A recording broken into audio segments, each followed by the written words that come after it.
दोस्तों, अगर कहानी अच्छी लगे तो चैनल को सब्सक्राइब कर देना और वीडियो को लाइक कर देना। अनंत कोहरे के सागर की गहराई में युन चे का तन, मन और आत्मा मानो कांप उठे। उसकी आत्मा जोर से कांप उठी, उसका मन जो उसने अभी अभी सुना था उसके सदमे से पूरी तरह से शून्य हो गया। आह आह, युन चे की आंखें चौड़ी हो गईं, उसके मुंह से ऐसी आवाजें निकल रही थी जो शब्दों से बमुश्किल मिलती जुलती थी, अविश्वास और भ्रम का मिश्रण। उसका शरीर बेकाबू होकर कांप उठा जब वह किलिन जानवर से नीचे गिरा और जमीन पर एक तेज धमाके के साथ गिरा। ठंडी अथाह जमीन पर उसका शरीर निश्चल पड़ा था, फिर भी उसका मन कांपता रहा, बावजूद इसके कि ली सू की शक्ति उसे धोकर उसके भीतर के उथल पुथल को शांत करने की कोशिश कर रही थी। देवता और वे सभी जिन्होंने लियू शियाओ के शब्द सुने थे, स्तब्ध रह गए, और युनचे को अनंत कोहरे के सागर की गहराई में जो सदमा महसूस हो रहा था, उसकी झलक दिखाई दी, हालांकि वे थोड़े ज्यादा शांत थे। तुम लियू शियाओ का बूढ़ा चेहरा अभी भी अविश्वास से भरा हुआ था, जब उसने हुआ कैली की ओर कांपती हुई उंगली उठाई। कुछ ही क्षण पहले जब उसने उसकी हालत देखी थी, तो उसकी ऊर्जा में कुछ गड़बड़ महसूस हुई थी। आगे जांच करने पर उसे इस अजीबोगरीब घटना का कारण पता चला, वह गर्भवती थी। एक बच्चे के साथ नहीं, बल्कि जुड़वां बच्चों के साथ। उसके गर्भ में पल रहे दो जीवों का गर्भाधान कुछ समय पहले ही हुआ था, और इस रहस्योद्घाटन ने उसे एक तूफान की तरह झकझोर दिया, जिससे वह सदमे में डूब गया। शायद यह आज हुई हर घटना का अत्यधिक तनाव और सदमा था, लेकिन हुआ कैली को अचानक खून की खांसी आ गई। खून के बावजूद उसके भीतर सब कुछ सुरक्षित लग रहा था, उसकी गर्भावस्था बरकरार थी, लेकिन लियू शियाओ को जो सदमा लगा वह और गहरा होता गया। आखिरकार इन अभी अभी गर्भ में आए बच्चों का पिता तो युन चे ही हो सकता था। विस्मयादिबोधक चिन्ह तेजी से मुख्य पुजारी हुआ कैली के सामने प्रकट हुए और उसकी हालत की जांच की। फिर धीरे से लियू शियाओ की तरह उन्होंने उसके पीले चेहरे की ओर देखा। तुम सच में गर्भवती हो? वह अविश्वास में पीछे हटते हुए बुदबुदाया। उसके शब्दों ने आसपास के लोगों और अनंत कोहरे के सागर की गहराई में जमीन पर कांपती हुई आकृति में एक और सदमे की लहर दौड़ा दी। धीरे धीरे अपने होठों से खून पोंछते हुए हुआ कैली ने अपने पैरों पर खड़े होने की ताकत जुटाई, उसका हाथ धीरे से उसके पेट पर रखा हुआ था। हाँ, मैं एक बच्चे की मां हूं। एक जुड़वा, उसने धीरे से कहा, उसके शब्दों ने प्राचीन सच्चे देवताओं की कही बात की पुष्टि की। और जैसा कि आप सभी ने सोचा था, वे मेरे और बड़े भाई युनचे के हैं, उसने जारी रखा, उसके अंदर उठ रहे तूफान के बावजूद उसकी आवाज स्थिर थी। जुड़वा, मैंने उनके अस्तित्व को कुछ समय पहले ही महसूस किया था, आज सब कुछ होने से ठीक एक दिन पहले। मैं अपनी शादी के बाद बड़े भाई युनचे को बताने वाली थी, उन्हें सरप्राइज देने के लिए। लेकिन ऐसा लगता है कि ऐसा कभी नहीं होगा। हुआ कैली की आंखें उदासी से भर गईं क्योंकि उसने अपना हाथ अपने पेट से नीचे कर लिया, उसका दिल उसके शब्दों के भार से भारी हो गया था। क्या इसीलिए तुमने कहा था कि युनचे एक अच्छा इंसान है? सिर्फ इसलिए कि तुम अपनी गर्भावस्था की रक्षा कर सको? मुख्य पुजारी ने अचानक पूछा, उसकी आवाज संदेह से भरी हुई थी। नहीं, इसीलिए नहीं कि मैंने कहा था कि बड़े भाई युनचे एक अच्छे इंसान है, हुआ कैली भावुक होकर चिल्लाई, बल्कि इसलिए कि मैं जानती हूं कि वह सचमुच एक अच्छे इंसान है। उनकी आंखें, जब मैं उनमें देखती हूं, भले ही एक पल के लिए ही सही, मुझे उनका दर्द दिखाई देता है। उन्होंने जो किया वह करना नहीं चाहते थे। अगर कोई और रास्ता होता, तो वह निश्चित रूप से वह नहीं करते जो उन्होंने किया। उसकी आंखों से आंसू बहने लगे, लेकिन वह यहीं नहीं रुकी। भगवान रसातल सम्राट ने कहा था कि वह किसी दूसरी दुनिया से है ना? तो शायद उनके पास कोई है, उनका परिवार, उनके दोस्त, उनकी हर चीज जिसकी उन्हें दूसरी दुनिया में रक्षा करने की जरूरत है। उसके शब्दों ने देवताओं में हलचल मचा दी, और उन्हें होश आ गया। वे ध्यान से सुन रहे थे, मानो उसकी बातें उन तक किसी गहरे स्तर तक पहुंच रही हो। शायद वह भी हमारी तरह ही है। कोई ऐसा जो बस जिंदा रहने की कोशिश कर रहा है, कोई ऐसा जिसके पास बचाने के लिए कुछ है। हुआ कैली की आवाज जोश से भर गई, उसकी आंखें दृढ़ विश्वास से भर गईं। लेकिन ये काफी नहीं है। मुख्य पुजारी इतनी देर तक सुनने के बाद आखिरकार झिझक गए। यह उसके अच्छे इंसान होने का काफी नहीं है।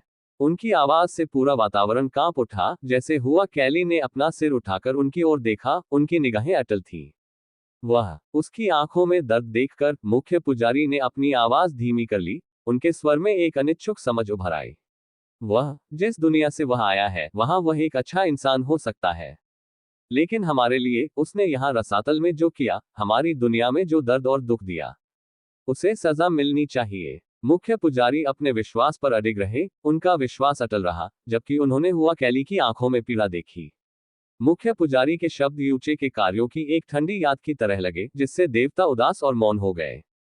देवता फिर से एकत्रित हो गए थे, और पान बुवांग एक दिव्य जंजीर से कसकर बंधा हुआ था। प्राचीन देवताओं की शक्ति उसे अपनी जगह पर जकड़े हुए थी। लेकिन हुआ कैली ने हताश स्वर में विरोध करना शुरू कर दिया। नहीं, लेकिन मुख्य पुजारी ने बीच में ही कहा, उनकी आवाज कठोर और अंतिम थी। इस समय उसे पकड़ने के लिए शायद बहुत देर हो चुकी है। वान दाओ ही ऐसा करने में सक्षम था।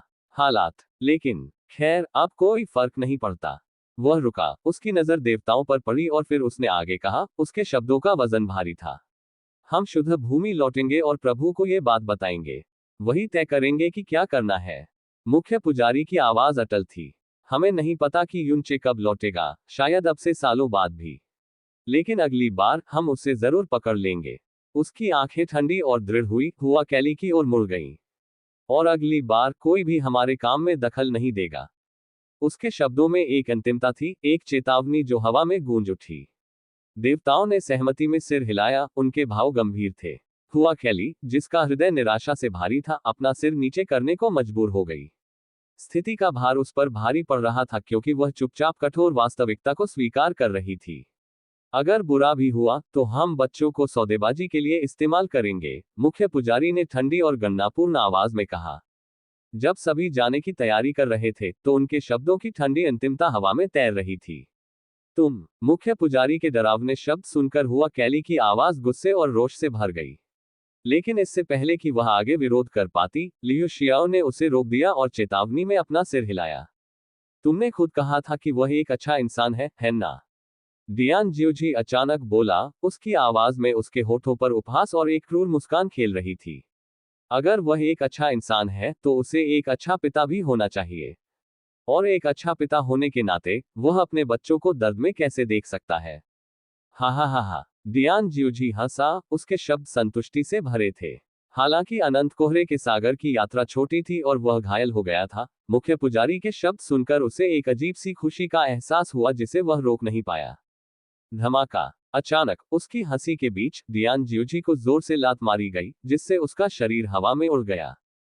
बूम! एक पहाड़ से टकराने के बाद उसका शरीर रुक गया, और उसके मुंह से खून की फुहार फूट पड़ी और वह गिर पड़ा, सांस लेने के लिए संघर्ष कर रहा था। उफ! डियान जियोजी को पूरी तरह होश में आने में कुछ समय लगा और उसने ऊपर देखा। पेन बुवांग! वह दर्द से दहाड़ा, उसकी आंखें क्रोध से भर गईं, क्योंकि उसने हमले के स्रोत की ओर देखा। हालांकि पेन बुवांग जंजीरों से बंधा हुआ था, जिसने उसकी गहन शक्ति को सीमित कर दिया था। उसके हाथ ही एकमात्र अंग थे जो बंधे हुए थे, उसके पैर स्वतंत्र थे। उसने किसी भी गहन कला में पारंगत नहीं था और पूरी तरह से अपनी पूर्ण ईश्वरीय शक्ति पर निर्भर था। अवसर का लाभ उठाते हुए, उसने डियान जियोजी को लात मारकर उसे दूर फेंक दिया। हमले की ताकत इतनी थी कि डियान जियोजी जैसे व्यक्ति पर भी अमिट छाप छोड़ गई। बेशक उसके इस कृत्य से जंजीरें और कस गईं, और पान बुवांग ने दबाव बढ़ता महसूस किया, क्योंकि अब उसके पैर भी बंधे हुए थे। उफ! पान बुवांग एक पल के लिए दर्द से कराह उठा, फिर जल्दी से चुप हो गया। हालांकि देवताओं को पान बुवांग की अवज्ञा से कुछ संतुष्टि मिली, लेकिन वे उसे अपनी मनमानी करने की अनुमति नहीं दे सकते थे। अंत में उसके चारों ओर और जंजीरें कस गईं, जिससे वह हिल भी नहीं सकता था। मुख्य पुजारी ने पहले ही कहा था कि अगर हालात और बिगड़ गए, तो उन्हें कठोर कदम उठाने होंगे, और हालांकि देवता ऐसा कदम नहीं उठाना चाहते थे, उनके पास क्या विकल्प था? युनचे आखिरकार एक दुश्मन था, और चूंकि हुआ कैली इस बात पर जोर देता रहा कि वह एक अच्छा इंसान है, तो युनचे तक इसे साबित करने के लिए। जल्द ही देवता आकाश में उड़ गए और उन क्षेत्रों की ओर यात्रा करने लगे जहां रसातल धूल कम घनी थी, और जैसे जैसे दमन कम होता गया, वे अपने शरीर को हल्का महसूस कर सकते थे। धूसर आकाश के नीचे देवताओं की आकृतियां मौन में गति कर रही थी, उनके साथियों के अचेत शरीर उनके बगल में तैर रहे थे। डियान जियोजी ने समय समय पर पान बुवांग को घृणा भरी निगाहों से देखा, लेकिन कैदी चुप रहा। रुको! मुख्य पुजारी ने दहाड़ते हुए हाथ उठाकर सभी को रुकने का संकेत दिया। असंभव! लियू शियाओ ने अचानक कहा, उसकी आवाज अविश्वास से भर गई, क्योंकि वह आगे देख रहा था। उसकी दिव्य भावना भय से धड़क रही थी। प्रश्नवाचक चिन्ह। देवता, जो प्राचीन सच्चे देवताओं से कहीं कमजोर थे, भ्रमित थे, उन्हें समझ नहीं आ रहा था कि क्या हो रहा है। उनमें से एक ने आखिरकार पूछा, प्रभु महायाजक, क्या है? एक स्तब्ध भाव के साथ लियू शियाओ हुआ कैली की ओर मुड़ा। यह है युनचे, उसने कहा, उसकी आवाज मुश्किल से एक फुसफुसाहट सदमे से भरी हुई। विस्मयादिबोधक चिन्ह। अभी कुछ देर पहले जहां देवता थे, वहां से लाखों मील दूर एक अजीब सा रसातलीय जानवर था, जो अविश्वसनीय गति से देवताओं के समूह की ओर दौड़ रहा था। शुरू में इस जानवर ने भी बाकी रसातलीय जानवरों और रसातलीय भूतों की तरह ही देवताओं का पीछा करते हुए उनकी ओर दौड़ लगाई थी। लेकिन अजीब बात यह है कि सीधे हमला करने के बजाय यह बेतरतीब ढंग से चलने लगा। ऐसा लग रहा था कि यह आगे बढ़ रहा है, लेकिन फिर इंच इंच पीछे हटने लगा और अंततः एक बिल्कुल अलग दिशा में मुड़ गया। यह जानवर युनचे का अंतिम बच निकलने का रास्ता था। इसमें विश्व भेदी की आंखें थीं, जो अनंत कोहरे के सागर की गहराई में देवताओं द्वारा उसे घेर लिए जाने की स्थिति में एक सुरक्षित उपाय था। अगर देवता उसके सामने प्रकट होते और उसे उसकी सीमा तक धकेल देते, तो युनचे इस प्राणी का इस्तेमाल करता, उसकी आखिरी बच निकलने की जगह। उसी क्षण उस जानवर के ऊपर युनचे प्रकट हुआ। उसकी निगाहें दूर देवताओं पर टिकी थी, उसका मन आने वाली घटनाओं के लिए दृढ़ और दृढ़ था। क्या तुम्हें इस बात का पूरा यकीन है? ली सू की आवाज चिंता से भरी हुई थी, उसके शब्दों में चिंता थी। यही युनचे का आखिरी बच निकलने का रास्ता था, उसकी जीवन रेखा। वह देवताओं से बचकर संसार के कुएं तक पहुंच सकता था, लेकिन इस समय उसने अपने टेलीपोर्टेशन का इस्तेमाल करके वापस लौटना शुरू कर दिया था, जहां से उसने शुरुआत की थी। और सिर्फ लौटना ही नहीं, युनचे ने अपने पूरे दृढ़ संकल्प के साथ देवताओं का सामना करने की योजना बनाई थी। हालांकि युनचे ने ली सू को बता दिया था कि क्या हो रहा है, और वह जितनी भी हैरान थी, फिर भी वह समझ रही थी कि वह क्या करने वाला है। आखिरकार वह कभी सृष्टि की देवी थी और उनमें ये समझ थी कि युनचे खुद को किस खतरे में डाल रहे थे। मैं अतीत को दोहराने नहीं दे सकता, युनचे ने धीमी आवाज में कहा, जैसे ही उसके मन में कियाने यंग एर की याद कौंधी और साथ ही लोंगशी की छवि भी, जिसकी आंखें कभी नफरत से भरी थी, उसके मन में उभरी।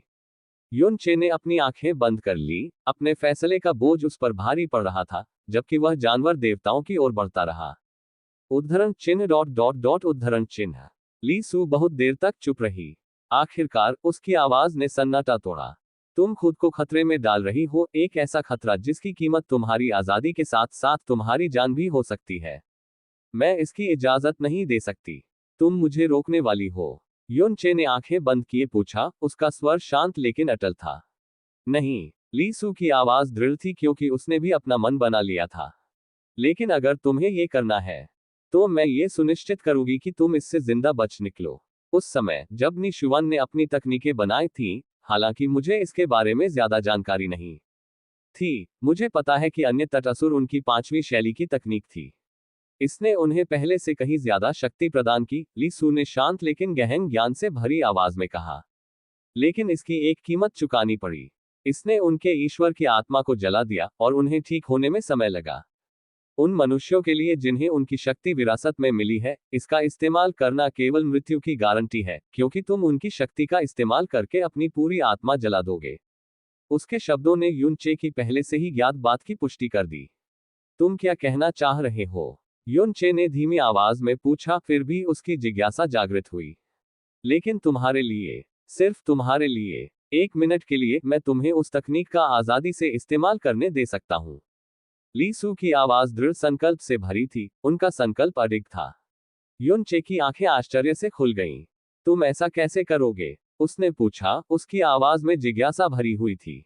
क्या तुम भूल गए, मैं जीवन का सृजन देवता और जीवन मृत्यु की मुहर का स्वामी हूं। ली सू की आवाज अधिकार से भरी हुई गूंजी। हालांकि मेरी शक्ति पूरी तरह से बहाल नहीं हुई है, और हालांकि जीवन मृत्यु की मुहर पहले जैसी नहीं रही, फिर भी मैं तुम्हारी आत्मा का समर्थन कर सकती हूँ। यहां तक कि अन्य तटीय असुर के प्रयोग की अत्यधिक भयानक शक्ति के बावजूद। यह पर्याप्त होगा, उसने आत्मविश्वास से कहा, मानो उसे ठीक ठीक पता हो कि वह क्या करने में सक्षम है। अच्छा, युनचे मुस्कुराया, उसकी आंखों में दृढ़ संकल्प की चमक थी, क्योंकि वह जानवर उन्हें देवताओं की ओर ले जा रहा था। जल्द ही युनचे उस रास्ते के पास प्रकट हुआ जिस पर देवता अनंत कोहरे के सागर से निकलने के लिए गए थे।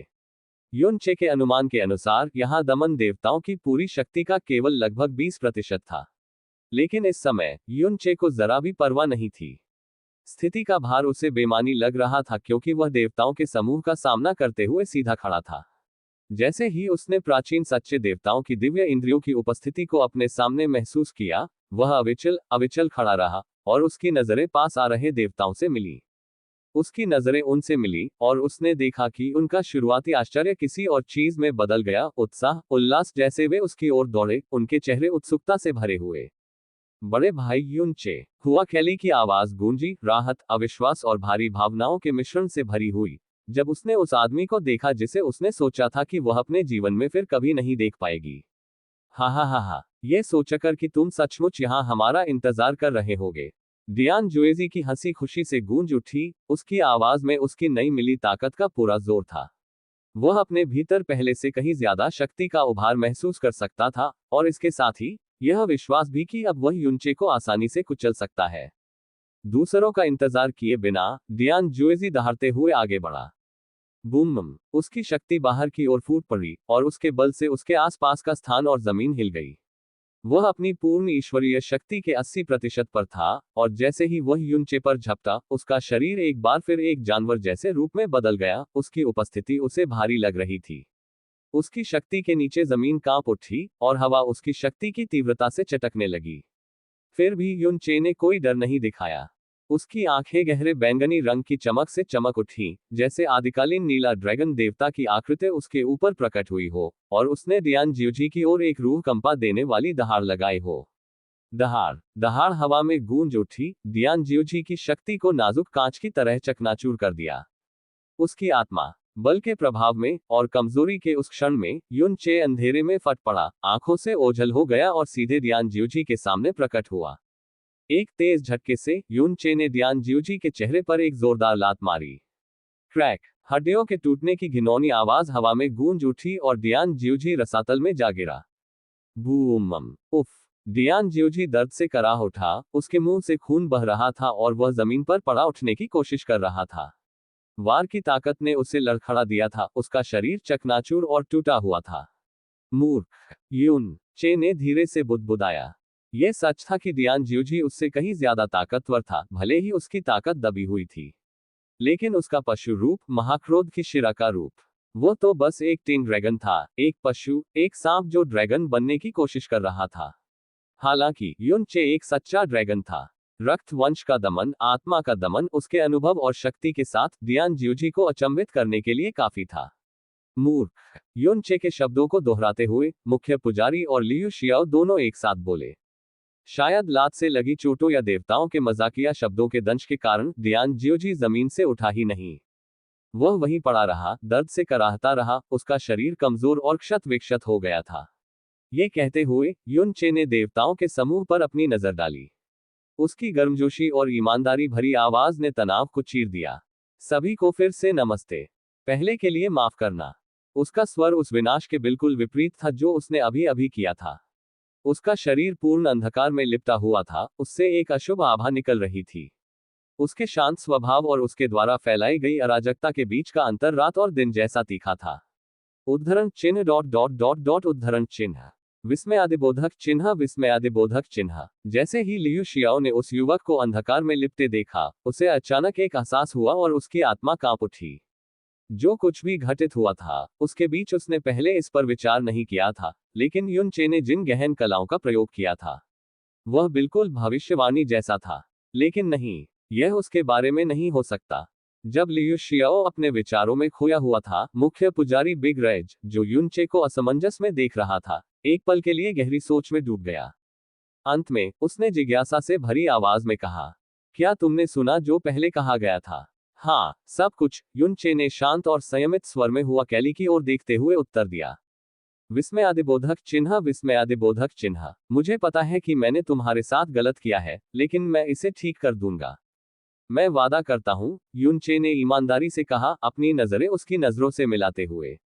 उसके शब्द दृढ़ संकल्प से भरे थे, और जैसे ही उसने उसकी आत्मा की माला अपनी उंगलियों में पकड़ी, उसने उसके भरोसे का भार महसूस किया। उसकी आत्मा की माला उनके प्यार की, उस वादे की याद दिला रही थी जो उसने उससे किया था, उसका भरोसा, उसका जीवन, सब कुछ। विस्मयादिबोधक चिन्ह, विस्मयादिबोधक चिन्ह। हुआ कैली अपने अंदर उमड़ रही भावना की गहराई से अनजान, एक बार फिर आंसू बहने लगे। उसने सिर हिलाया, उसका दिल भारी था फिर भी एक अनकही समझ से भरा था। उसके आंसू हालांकि खामोश थे, बहुत कुछ कह रहे थे। ये कहते हुए युन चे ने अपनी नजरें वापस देवताओं की ओर घुमाई, उसकी अभिव्यक्ति गंभीर और दृढ़ थी। मैं अब खुद को बंदी नहीं बनने दे सकता, और अगर कोई और रास्ता होता तो मैं सचमुच तुम सबके साथ ऐसा नहीं करता। मैं तुम सब से मुझे समझने के लिए नहीं कह रहा, लेकिन।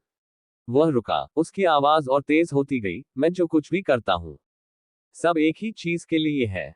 मैं तुम सबको शाश्वत शुद्ध भूमि में प्रवेश नहीं करने दे सकता। वह सीधा खड़ा हो गया, उसके शब्दों का भार हवा में लटक रहा था।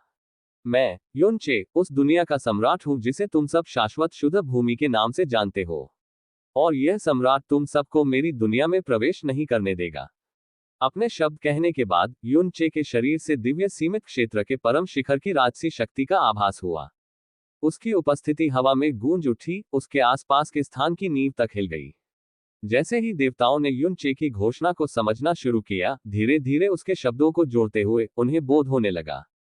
हा हा हा हा हा हा हा हा। अचानक जमीन से हंसी की आवाज आई। खून से लथपथ और चोटों से लथपथ डियान जियोजी धीरे धीरे अपने पैरों पर खड़ा हुआ। युनचे की क्रूर लात के बाद उसका पहले जैसा सुंदर चेहरा गायब हो गया था, उसकी जगह दर्द और गुस्से से विकृत चेहरा आ गया था। तुम, शाश्वत पवित्र भूमि के सम्राट। हा हा हा हा। उल्टी। डियान जियोजी इतनी जोर से हंसा कि उसके मुंह से खून बहने लगा, और वह अपना संयम वापस पाने की कोशिश करते हुए उसे पोंछता रहा। हमें शाश्वत पवित्र भूमि पर जाने से रोक रहे हो। तुम्हें लगता है तुम ऐसा कर सकते हो? डियान जियोजी दहाड़ा, उसकी आवाज गुस्से से उबल रही थी। धीरे धीरे वह ऊपर की ओर तैरता हुआ युनचे के बराबर पहुंच गया। उसका गुस्सा चरम पर पहुंच रहा था, और उस दिन का अपमान असहनीय था। गुरु और शिष्य की इस जोड़ी द्वारा दो बार, एक बार पीठ पर और एक बार चेहरे पर लात खाकर उसका अभिमान पूरी तरह से चकनाचूर हो गया था। एक सच्चे ईश्वर के रूप में, अपने राज्य के दिव्य अधिपति के रूप में उसकी गरिमा पूरी तरह से चकनाचूर हो गई थी। क्रोध और गुस्से ने उसे निगलने की धमकी दी, क्योंकि उसका पहले से ही पाश्विक शरीर राक्षसी क्रोध से भरी शक्ति बिखेर रहा था। उसने अपना सारा नियंत्रण खो दिया था। मर जा। डियान जियोजी दहाड़ा, अपनी पूरी दैवीय शक्ति के साथ आगे बढ़ते हुए युनचे को नष्ट करने के इरादे से। लेकिन इससे पहले कि वह पास पहुंच पाता, उसने महसूस किया कि एक जबरदस्त शक्ति ने उसे जकड़ लिया है। उसका शरीर बीच में ही रुक गया, आगे बढ़ने में असमर्थ। धीरे धीरे उसने अपना सिर घुमाया, उसे अपनी जगह पर जकड़े हुए अपार शक्ति का एहसास हुआ। खुद को मूर्ख मत बनाओ। मुख्य पुजारी बिगरेज की आवाज गूंजी, शांत और अधिकारपूर्ण। उसने युनचे की आंखों में बदलाव देखा था, एक स्पष्ट बैंगनी चमक। डियान जियोजी को अपनी जगह पर रोकते हुए प्राचीन सच्चे ईश्वर ने फिर कहा, तुमने कहा था कि तुम्हारे पास जो कुछ भी है, तुम्हारे सारे कर्म, तुम्हारे सारे अपराध, सब हम रसातल के लोगों के लिए थे, ताकि हम तुम्हारी दुनिया में प्रवेश न करें। प्राचीन सच्चे ईश्वर बोले, उनकी आवाज में हजारों तूफानों का भार था जब उन्होंने युनचे को संबोधित किया। तुमने जो दर्द दिया है, वह सब सिर्फ इसी के लिए था। मुख्य पुजारी ने अविश्वास से भरी आवाज में पूछा। मुझे डर है कि ऐसा नहीं हो सकता, उन्होंने स्पष्ट रूप से कहा, उनकी अभिव्यक्ति कठोर हो गई। यह दुनिया, रसातल, तुम भी इसे महसूस कर सकते हो, है ना? यहाँ के नियम और भी अस्थिर होते जा रहे हैं। यहाँ तक कि दुनिया का समय चक्र भी ठीक से काम नहीं कर रहा है। जल्द ही रसातल ढह जाएगा। शायद अब से केवल 10,000 साल बाद ये रसातल दुनिया पूरी तरह से गायब हो जाएगी। विस्मयादिबोधक चिन्ह, विस्मयादिबोधक चिन्ह। मुख्य पुजारी के शब्दों पर सभी की आंखें चौड़ी हो गईं, खासकर युवा देवताओं की। उन्हें उनके पूर्व स्वामी ने इन सब से पहले ही जानकारी दे दी थी, लेकिन उन्हें इस बात का अंदाजा नहीं था कि स्थिति इतनी विकट है। 10,000 साल, जबकि यह 100 नश्वर जीवन काल थे, शक्तिशाली साधकों के लिए बहुत कम थे। यह उनके अनंत जीवन में एक क्षणभंगुर क्षण से ज्यादा कुछ नहीं था। इसीलिए रसातल सम्राट जितने लोगों को ला सकता है, लाएगा। मुख्य पुजारी ने आगे कहा, लेकिन इससे पहले कि वह अपनी लंबी व्याख्या पूरी कर पाता, युनचे ने अपना हाथ उठाकर उसे रोक दिया।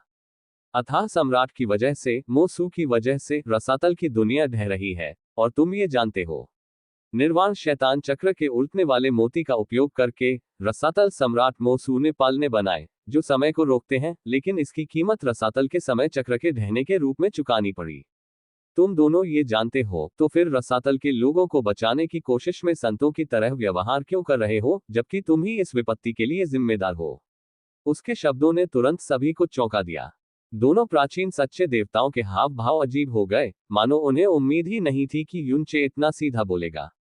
तुम मुख्य पुजारी और लियू शियाओ पूरी तरह से स्तब्ध रह गए और बुदबुदाए। यह एक ऐसा रहस्य था जो रसातल में केवल कुछ चुनिंदा लोगों को ही पता था। युनचे को कैसे पता चला? क्या मैं गलत हूं? युनचे की आवाज तनाव को चीरती हुई निकली, उसके शब्द शांत प्रतिरोध से भरे थे। इस क्षण महायाजकों ने युनचे को पहले जैसी नजर से नहीं देखा। उनके आसपास के देवता भय से कांप उठे, उनके मन अभी अभी सुनी गई बात को समझने के लिए संघर्ष कर रहे थे। यह दुनिया को हिला देने वाली जानकारी थी, ऐसी जानकारी जो रसातल सम्राट और उसके आसपास की हर चीज के प्रति उनके नजरिए को हमेशा के लिए बदल देगी। यह एहसास उन पर वज्रपात की तरह पड़ा। सोचिए, यह विश्व आपदा असल में रसातल सम्राट ने ही पैदा की थी। पान बुवांग विस्मय और अविश्वास से भरी आवाज में बुदबुदाया। अगर युनचे ने, जब वह कोहरे सम्राट की भूमिका निभा रहा था, पान बुवांग को यह बात बताई होती, तो अपने गुरु के प्रति अपने आदर के बावजूद पान बुवांग को यकीन नहीं होता कि वह इस पर विश्वास करता। लेकिन अब महायाजकों की प्रतिक्रियाएं देखकर संदेह की कोई गुंजाइश नहीं थी। सच्चाई स्पष्ट थी। बेशक एक ऐसे सच पर विश्वास करना इतना कठिन था कि उसमें कुछ तो था ही, जो अभी भी इसे स्वीकार करने से इनकार कर रहे थे। प्रभु महायाजक, क्या ये सचमुच सच है?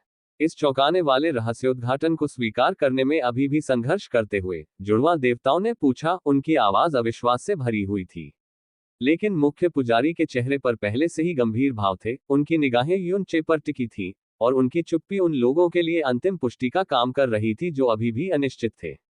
फिर एक लंबी गहरी सांस के बाद मुख्य पुजारी ने आखिरकार कहा, उनकी आवाज अनिच्छा से स्वीकारोक्ति से भारी थी। हाँ, ये सच है। जब प्राचीन सच्चे देवताओं ने सच्चाई स्वीकार की, तो घुटनों के टूटने और हवा से गिरने वाली आकृतियों की आवाजें पूरे स्थान में गूंज उठी। रहस्योद्घाटन का भार उनके लिए सहन करने के लिए बहुत भारी था। अपने पीछे घटित हो रहे दृश्य को देखते हुए प्राचीन सच्चे देवताओं ने चुपचाप आह भरी, जो अभी अभी प्रकट हुई बात की गंभीरता को जानते थे। मुख्य पुजारी की आवाज ने सन्नाटा तोड़ा। यह सच है कि प्रभु ने इस दुनिया के लिए विपत्तियां रची हैं, लेकिन यह उनकी इच्छा से नहीं था। उनके शब्द भावनाओं से भरे हुए थे, जैसे ही उन्होंने आह भरी, अपने प्रभु के कार्यों के पीछे के कारणों को समझते हुए। अगर कोई और रास्ता होता, तो उन्होंने वह नहीं किया होता जो उन्होंने किया। अचानक मुख्य पुजारी रुक गए। उनके शब्द हुआ कैली के पहले के शब्दों की याद दिला रहे थे, और उस एहसास का भार उन्हें मानो झकझोर गया। ये सही है, अगर कोई और रास्ता होता, तो रसातल सम्राट मोसू और मैं, शाश्वत शुद्ध भूमि के सम्राट युन, वह नहीं करते जो हमने किया। युनचे की आवाज शांत थी, मानो वह मुख्य पुजारी की भावना से सहमत हो। उनका अंधकार छटने लगा, और उन्होंने धीरे से अपनी उंगली उठाई। धूसर आकाश फट गया, जिससे एक मनमोहक दृश्य प्रकट हुआ जो सबके सामने था। रसातल धूल से मुक्त ईश्वरीय क्षेत्र का संसार आकाश में प्रकट हुआ।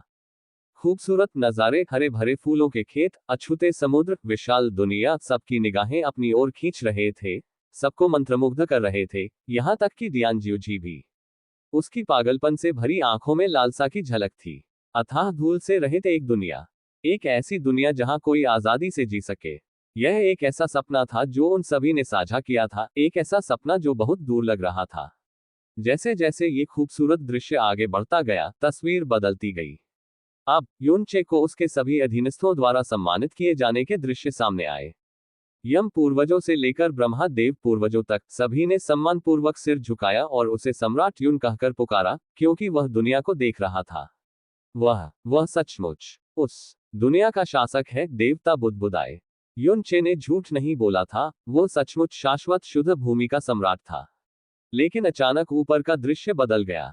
शांत भूमि से इस बार प्रदर्शित दृश्य बिल्कुल भी शांत नहीं था। इस बार ये सुंदरता से नहीं, बल्कि खून और नरसंहार से भरा था। युनचे के अधीनस्थ गिर रहे थे, उस विपत्ति से उसकी रक्षा के लिए अपने प्राणों की आहुति दे रहे थे जो उन सभी पर मंडरा रही थी। निस्वार्थता और त्याग की छवियां आकाश में छा गईं, और दृश्य अत्यधिक दुख और क्षति का हो गया। महायाजक और जुड़वा देवता ऊपर के दृश्य को घूर रहे थे। उनकी आंखें सदमे से चौड़ी हो गई थी, उनके मन में विचारों की बाढ़ आ गई थी। छोटे देवता शायद छवियों में लोगों को नहीं पहचानते थे, लेकिन वे पहचानते थे।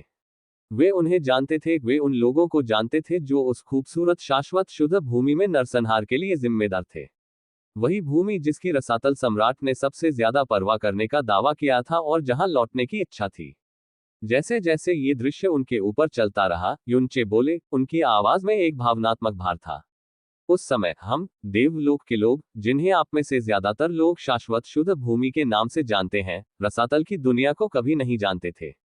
हमारे लिए सर्वोच्च संभव शक्ति जो हम प्राप्त कर सकते थे, वह केवल दिव्य गुरुलोक का शिखर था। फिर भी एक दिन रसातल शूरवीर नामक एक विपत्ति आ गई। एक ऐसी विपत्ति जिससे बचने का हमारे पास कोई रास्ता नहीं था। रसातल शूरवीर मो बिचेन और उनके अनुचर हमारी दुनिया के लिए एक दुर्स्वप्न थे। युनचे की आवाज भावनाओं से कांप उठी जब उसने ऊपर हो रहे दृश्य को देखा। उन दिनों की भयावहता को याद करते हुए उसकी आंखों में दर्द भर आया। देवता रसातल शूरवीर द्वारा धरती पर लाए गए विनाश और मृत्यु को देखकर मौन हो गए। हवा यादों के भार से भर गई। दृश्य एक बार फिर बदल गया और वह भयावह दिन दिखाई दिया जब युनचे ने रसातल शूरवीर मो बिचेन से युद्ध किया था। देवताओं ने देवलोक के लोगों की गतिविधियों को देखा। उन्होंने उन लोगों को देखा जिन्होंने अपनी ही धरती के साथ विश्वासघात किया था, और उन लोगों को भी जो वफादार रहे थे, केवल अपने सम्राट की रक्षा करना चाहते थे।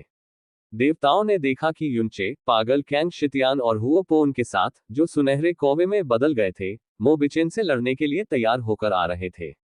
युनचे के साथ मिलकर उन्होंने मो बिचेन नामक विपत्ति पर विजय प्राप्त करते हुए एक चमत्कार किया। देवताओं ने उस भीषण युद्ध, बलिदानों, साहस और उस अपार शक्ति को देखा जो अस्तित्व की एक हताश लड़ाई में बुलाई गई थी। फिर आकाश का दृश्य गायब हो गया, फिर भी उपस्थित सभी लोगों को जो सदमा पहुंचा था, वह अभी भी बना हुआ था, क्योंकि वे सभी युनचे को देख रहे थे। छवियों और उसके शब्दों का भार, हवा में भारी आवाज। आखिरकार एक लंबे विराम के बाद युनचे फिर बोला, उसकी आवाज स्थिर फिर भी भावुक थी। मो बिचेन की वजह से हम देवलोक के लोगों को रसातल के अस्तित्व और मेरी दुनिया में प्रवेश करने की तुम्हारी योजना के बारे में पता चला। तो ऐसा होने से रोकने के लिए मैं तुम्हारी दुनिया में आया। युनचे ने आगे बढ़ते हुए सबकी तरफ देखा, उसके शब्द सावधानी से नाप तौल कर बोले, उसकी आंखें भावनाओं के तूफान से भर गईं। रसातल में पहुंचने के बाद, इस दुनिया के बारे में और ज्यादा जानने के बाद, जैसे जैसे मैंने सब कुछ एक साथ जोड़ा, मुझे पता चला कि दुनिया क्यों ढह रही है। और यह भी कि तुम्हारा सम्राट जो करता है उसे करना क्यों बंद नहीं कर सकता। मैं उसे समझता हूं, लेकिन मैं सचमुच तुम सबको अपनी दुनिया में प्रवेश नहीं करने दे सकता। अपने लोगों, अपनी दुनिया की रक्षा के लिए। युनचे की आवाज भावुकता से फट गई, और देवता गहरी खामोशी में डूब गए। हर शब्द उन पर हथौड़े की तरह वार कर रहा था। ईश्वरीय लोक की दुनिया दिव्य गुरु से ऊंची साधना वाले लोगों को समायोजित नहीं कर सकती। मो बिचेन के अस्तित्व ने मेरी दुनिया को लगभग तोड़ ही दिया था। वह तो बस एक दिव्य विलुप्ति है। फिर भी मेरी दुनिया को तोड़ने के लिए बस इतना ही काफी था। अगर दूसरे लोग मेरी दुनिया में प्रवेश करते हैं, तो मैं इसकी इजाजत नहीं दे सकता। अंत में, इतने लंबे समय से दबाए हुए सभी भावों के साथ, युनचे दहाड़ा, उसकी भावनाओं की तीव्रता बाहर आ गई। उसने अपने दिल में दबी हर बात कह दी थी, और उसकी काली पड़ चुकी आंखें, जो अब लाल हो गई थी, उसके दर्द की गहराई को उजागर कर रही थी। ये बोझ उसे उठाना था। सम्राट की जिम्मेदारी उसने अकेले ही उठाई थी। देवता और प्राचीन सच्चे देवता युनचे की कही बातों को समझते हुए चुप रहे। रसातल में सर्वोच्च पद पर आसीन लोगों के बीच ये सर्वविदित था कि शाश्वत शुद्ध भूमि में स्वर्गीय नियम कमजोर थे, और युनचे ने जो प्रकट किया था, वह महत्वपूर्ण था। वे, शक्तिशाली प्राणी होने के नाते, उसके दर्द को समझ सकते थे। हुआ कैली ने युनचे को देखा, उसका दिल उसके दर्द की गहराई को महसूस करते हुए तड़प रहा था। यह बड़े भाई युनचे का असली चेहरा है। उसने मन ही मन खुद से बुदबुदाया। आखिरकार उसे उसका असली रूप दिखा। एक दर्द से भरा हुआ व्यक्ति, जिम्मेदारियों के बोझ और अपने कर्मों के परिणामों से दबा हुआ व्यक्ति। हुआ कैली की भावनाएं उमड़ पड़ी और उसके विचार उस दिन की ओर लौट गए, जिस दिन वह दुनिया में कदम रखने वाली थी। उसे अपने पिता के ये शब्द याद आ गए। हम एक ऐसी दुनिया में रहते हैं जहां कमजोर लोग ताकतवर लोगों का शिकार होते हैं, और सबसे योग्य का जीवित रहना ही नियम है। जैसे उनके पास अपने सम्मान की रक्षा के लिए विरोध करने या जीवित रहने के लिए हमारे सामने झुकने का विकल्प है, वैसे ही हमारे पास भी बेहतर जीवन जीने के लिए उन्हें परेशान करने का विकल्प है, या जहां है वहीं रहकर अनंत काल तक तड़पते रहने का। इसका सही या गलत, अच्छा या बुरा से कोई लेना देना नहीं है। अगर इस अन्याय के लिए किसी को, या यूं कहें कि किसी चीज को दोषी ठहराया जाना चाहिए, तो कमजोरी ही एकमात्र मूल पाप है। माहौल सन्नाटे से भारी हो गया, क्योंकि किसी को भी युनचे की स्वीकारोक्ति का जवाब देने के लिए शब्द नहीं मिल रहे थे। यह साझा समझ का क्षण था, फिर भी उनकी दुनियाओं के बीच एक अटूट विभाजन था। अनंत काल तक यह सन्नाटा छाया रहा, लेकिन अंततः यह टूट गया। जितना हम तुम्हारा दर्द समझते हैं, उतना ही हम खुद भी अपनी मौत का इंतजार नहीं कर सकते। एक प्राचीन आवाज गूंजी, जिसकी गूंज दृढ़ और गहरे भार से भरी हुई थी। यह मुख्य पुजारी की आवाज थी। उसके शब्दों ने सन्नाटे को चीर दिया, और उपस्थित सभी लोगों ने धीरे से अपने सिर उठाए, उसके शब्दों में सच्चाई को स्वीकार किया। चाहे दोनों तरफ कितना भी सही या गलत हो, मूल सत्य यही था, वे यूं ही नहीं मर सकते। चाहे वे जो भी मानते हों, वे कौन थे, या उन्होंने जो भी रास्ते अपनाए हों, जीवन स्वयं उनकी आत्माओं की गहराई में एक सहज प्रवृत्ति बना रहा। हर प्राणी, चाहे उसकी स्थिति कुछ भी हो, जीवित रहने के लिए प्रयास करेगा, एक बेहतर और महान जीवन के लिए संघर्ष करेगा। रसातल की दुनिया भले ही ढहने के कगार पर न हो, फिर भी रसातल धूल से भरी हुई थी। वही धूल जिसने विनाश के नियम का निर्माण किया था। यहाँ जीवन कठोर, क्रूर और निरंतर मृत्यु के खतरे से भरा था। जीवन, यहाँ अस्तित्व में रहना आसान नहीं है। अगर इससे परे कोई जगह होती, रसातल धूल से मुक्त कोई जगह, तो चाहे कितनी भी कीमत चुकानी पड़े, वे उसका पीछा करते। क्योंकि हर प्राणी के हृदय में जीने की चाह, मृत्यु की घुटन भरी पकड़ से बचने की चाह, उन्हें हमेशा आगे बढ़ने के लिए प्रेरित करती। अगर कोई ऐसी जगह है जहां हम जा सकते हैं, रसातल धूल से रहित किसी जगह पर, चाहे कितनी भी कीमत चुकानी पड़े, हम जरूर जाएंगे। मुख्य पुजारी के शब्द दृढ़, अटल और जीवित रहने की गहरी इच्छा से भरे थे, जो वहां मौजूद हर आत्मा के साथ प्रतिध्वनित हो रहे थे। गुरु, क्या हम सभी शाश्वत शुद्ध भूमि में प्रवेश करते समय अपनी साधना को मुहरबंद नहीं कर सकते? अचानक तनावपूर्ण सन्नाटे के बीच पान बुवांग बोल पड़ा। उसका प्रश्न, हालांकि सरल था, भारी माहौल को चीरता हुआ एक संभावित समाधान प्रस्तुत कर रहा था। उसके शब्दों से आशा की एक किरण जगी, लेकिन जैसे ही देवताओं ने युनचे की ओर मुड़कर उसका उत्तर पूछा, उसने गंभीरता से अपना सिर हिलाया। इसकी कोई गारंटी नहीं है कि एक दिन कोई एक देवता गलती से हमला करके दुनिया को नष्ट नहीं कर देगा। युनचे की आवाज दृढ़ थी, उसकी निगाहें किसी ईश्वरीय दिशा में थीं। लेकिन सम्राट के सम्मान में, वे, लियू शियाओ ने जवाब देना शुरू किया। उसकी आवाज में थोड़ी समझदारी थी, लेकिन एक बार फिर युनचे ने उसे बीच में ही रोक दिया। क्या आप इसकी गारंटी दे सकते हैं? युनचे के शब्द हवा में ब्लेड की तरह चुभ गए। लियू शियाओ की बात पूरी होने से पहले ही उसे चुप करा दिया। सवाल सरल लेकिन गहरा था, और इसने आगे की बहस को तुरंत बंद कर दिया। इसके बाद एक पल का सन्नाटा छा गया, तनाव से भरा, जब तक कि अचानक उस सन्नाटे के बीच पान बुवांग फिर से बोल पड़ा। आप गलत हैं, गुरु। उसके शब्दों ने तुरंत उपस्थित सभी लोगों का ध्यान अपनी ओर खींच लिया। सभी की निगाहें पान बुवांग की ओर मुड़ गईं। उसके बयान का भार हवा में लटका हुआ था, क्योंकि वे उसके विस्तार से बताने का इंतजार कर रहे थे। युनचे भी पान बुवांग की टिप्पणी से दंग रह गया। लेकिन जितना वह पान बुवांग को समझता था, इस आदमी की बुद्धिमत्ता उससे कम नहीं थी, शायद उससे भी ज्यादा।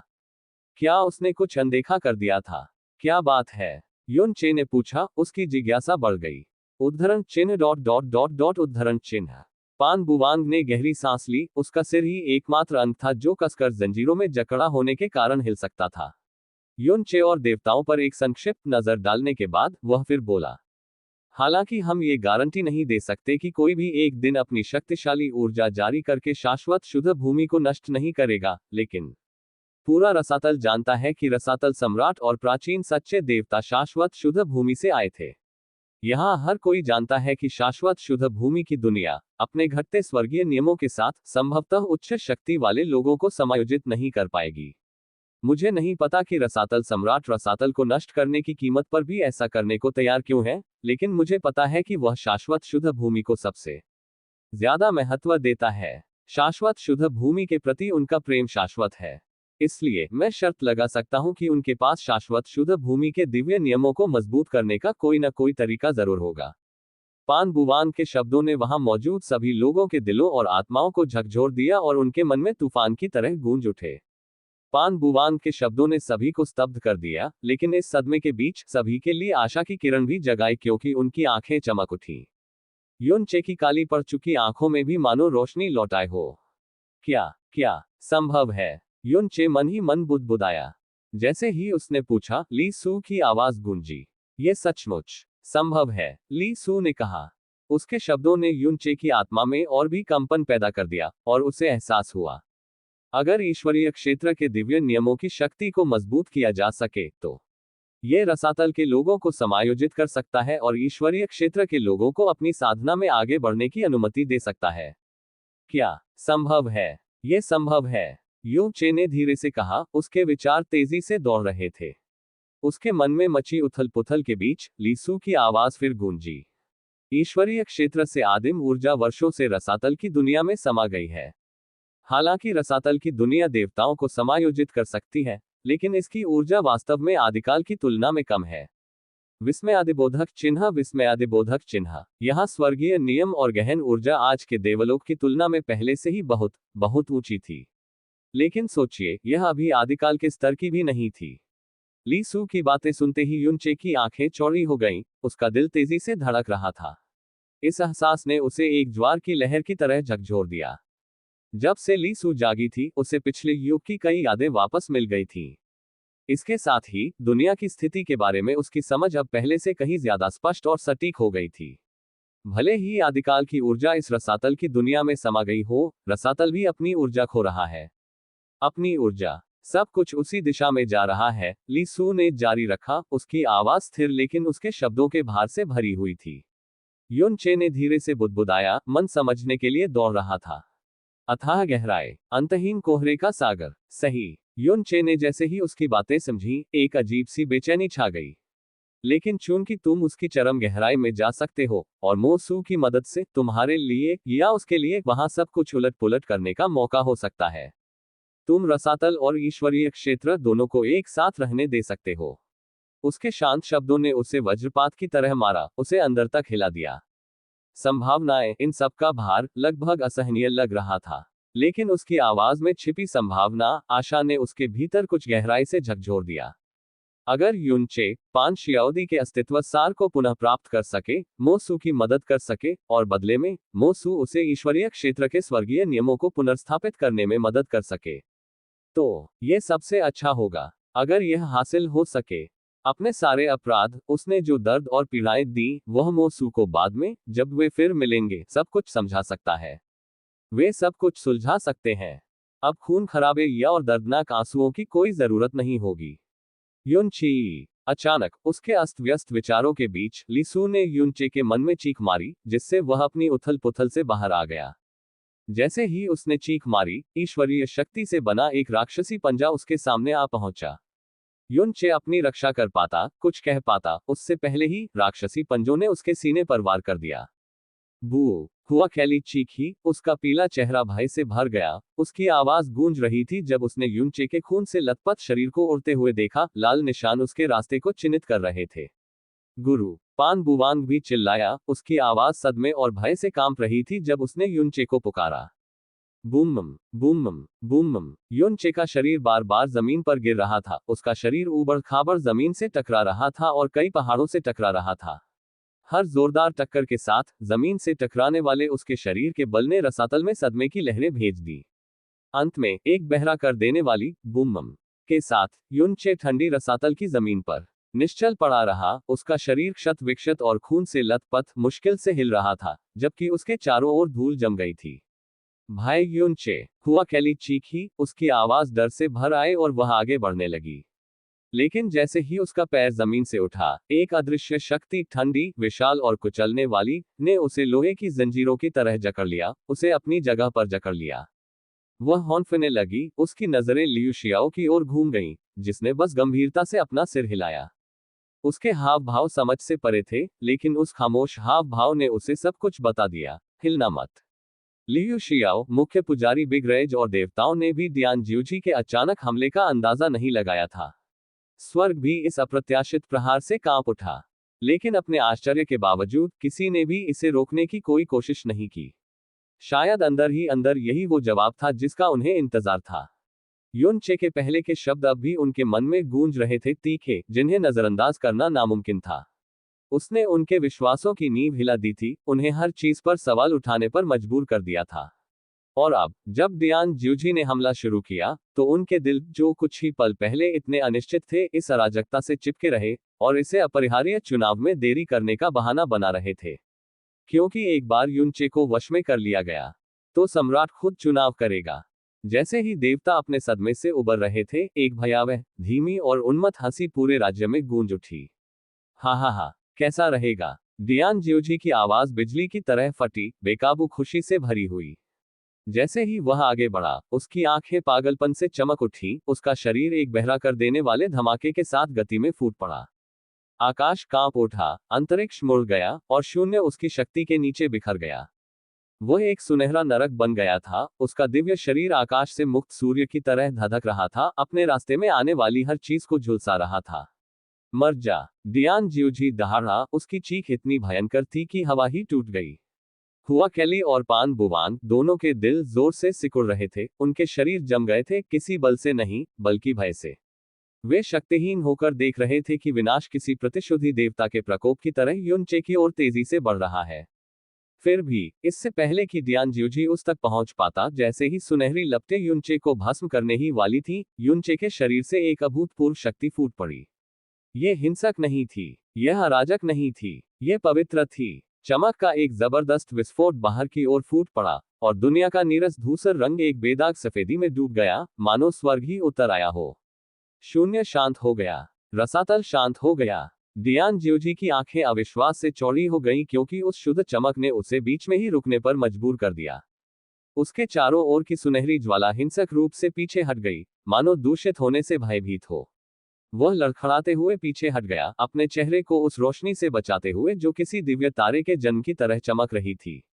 ये रोशनी, यह था पवित्र शक्ति, अनंत काल की पहली बर्फबारी की तरह आकाश पर छा गई। ये शुद्ध, अछूती और अविचल थी। इसने रसातल की धूल को भी हीरे की बर्फ की तरह झिलमिला दिया।